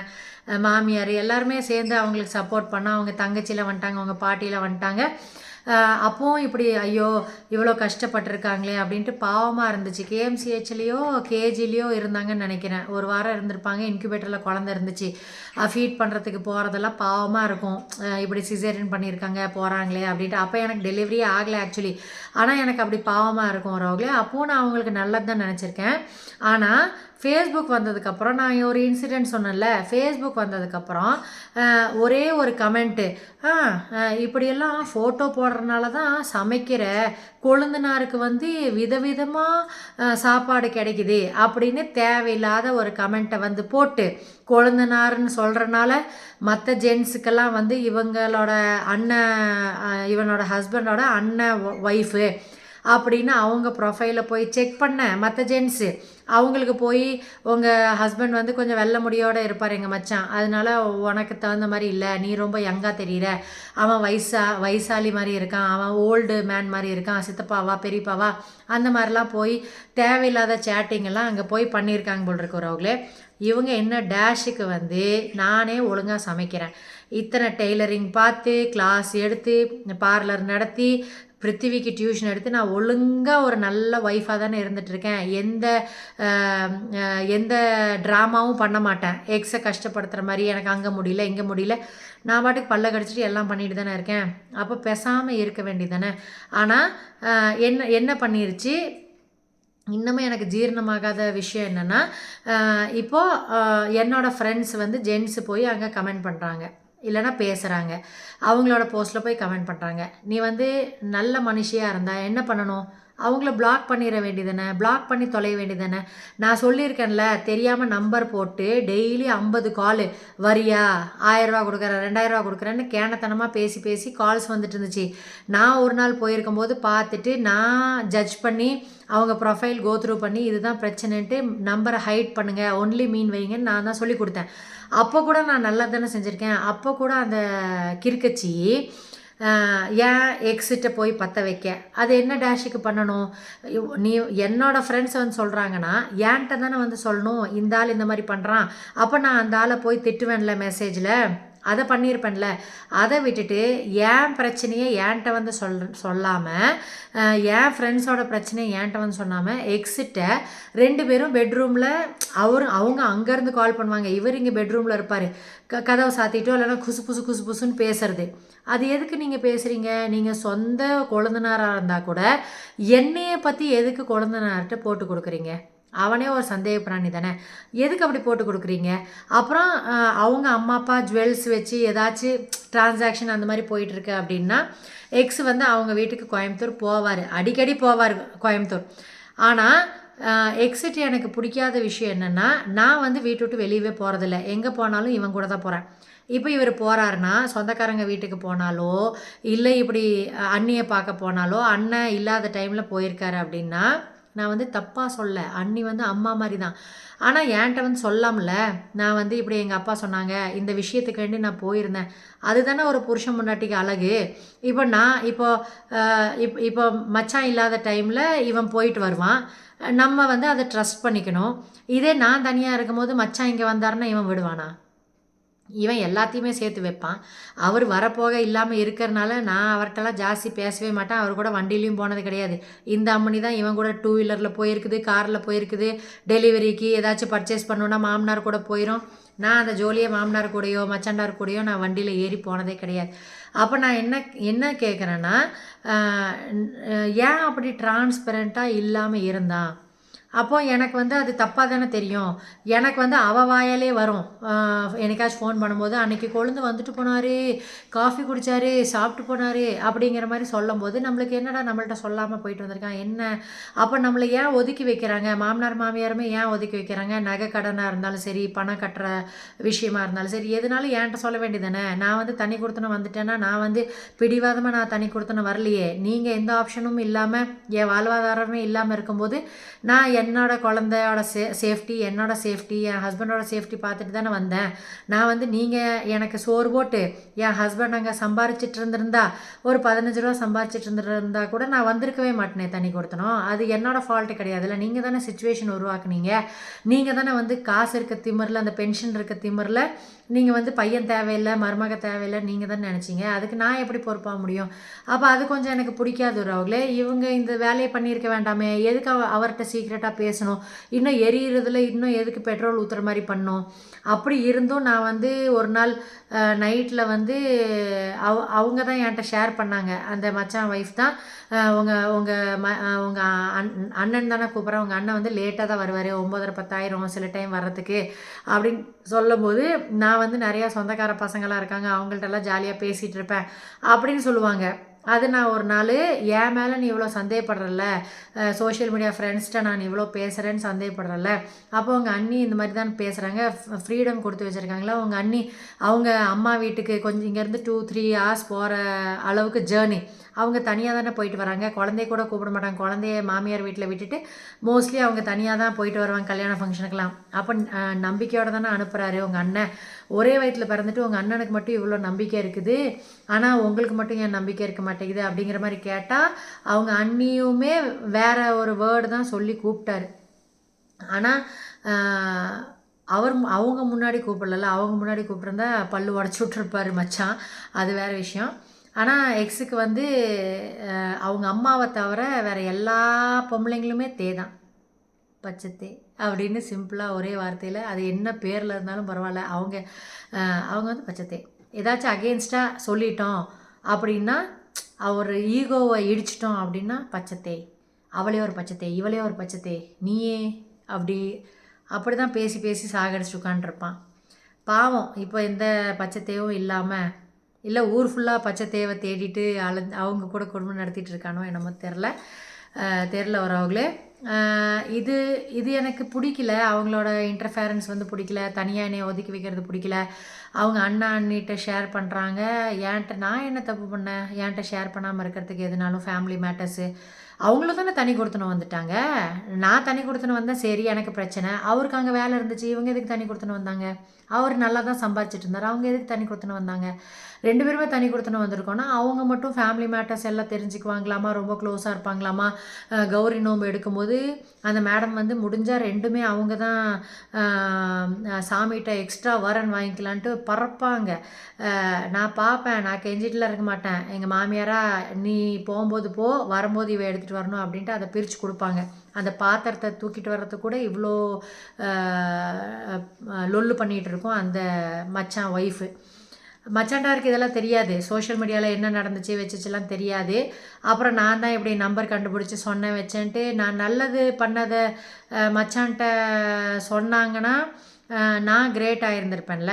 அப்புறம் டிவோர்ஸ் ஆன்கோயிங்கில் இருக்கும்போது 2019 போட்ட டிவோர்ஸ் வரவங்களே. அந்த டைமில் நான் பேசினது தான், கல்யாண ஃபங்க்ஷனுக்கு டெத்து ஃபங்க்ஷனுக்கு போகும்போது பிஃபோர் டிவோர்ஸ் அப்ளை பண்ணுறதுக்கு முன்னாடி பார்த்தது தான், பேசினது தான் மச்சான் பொண்டாட்டிட்ட. அப்போல்லாம் நல்லா தான் பேசிகிட்டு இருந்தாங்க. இது 2019 நான் டிவோர்ஸ் அப்ளை பண்ணதுக்கப்புறம் ஒரு நாள் எக்ஸு ஏதோ பேசி அட்வொகேட்டை சேர்த்து வச்சு பேசி அசிங்கப்படுத்திகிட்டு இருக்கான் டிவோர்ஸ் ஆன்கோயிங்கில் இருக்கும்போது. இவன் கூட சேர்ந்து நான் எவிடன்ஸ்க்கு பிறந்தவளாக ஆயிட்டேன் அந்த கொஞ்ச நாள். அப்போ நான் என்ன பண்ணேன், ரெக்கார்டர் போட்டு விட்டேன். அவன் ஃபோன் கால் பேசுகிறத ரெக்கார்டர் போட்டேன். அதில் வந்து அவன் இப்படி என்னைய எல்லாத்துக்கூடையும் அசிங்கமாக பேச நான் ஒரு வார்த்தையை விட்டுட்டேன். வார்த்தைன்னா இப்படி சொல்லிட்டேன், நீ உங்கள் அண்ணன் இல்லாத போது தானே நீ போய் பார்த்துட்டு வருவ, கேட்டால் உங்கள் அப்பா கடன் கட்ட சொன்னார், பணம் கொடுத்துட்டு வந்தேன் பேங்க்குக்கு வேண்டி, அந்த மாதிரி சொல்லுவேல்ல. அப்போ அது மட்டும் நான் ட்ரஸ்ட் பண்ணிக்கணுமா அப்படிங்கிற மாதிரி நான் ஒரு நியாயத்தை தான் கேட்டேன். அவன் வந்து இல்லாத பொல்லாத எல்லாத்துக்கூடையும் சேர்த்து வச்சு பேசும்போது எனக்கு நான் அவனுக்கு ஹர்ட் ஆகட்டும்னு நான் பேசினேன். அந்த ரெக்கார்டிங் வந்து நான் ஒரு சித்தப்பா, ஒரு அத்தை, ஒரு 4 பேர்த்துக்கு நான் அனுப்பிச்சிட்டேன் வரவங்களே அந்த ரெக்கார்டிங்கு. இவன் எப்படி பேசுகிறான்னு பாருங்கள், எல்லோரும் இவனுக்கு தானே சப்போர்ட் பண்ணுறீங்க அப்படிங்கிற மாதிரி. ஏன்னா டிவோர்ஸ் ஃபைல் பண்ணோன்னே எல்லாம் அம்மா சொந்தக்காரங்கள்லாம் பேச்சுவார்த்தை இல்லை, அதனால நான் அப்படி சொல்லிட்டேன்னா அதை வந்து அனுப்பிச்சி விட்டேன் 4 சொந்தக்காரங்களுக்கு. உடனே மச்சான் பொண்டாட்டியும் ஒரு 2019 எண்டாக இருக்கும்னு நினைக்கிறேன்.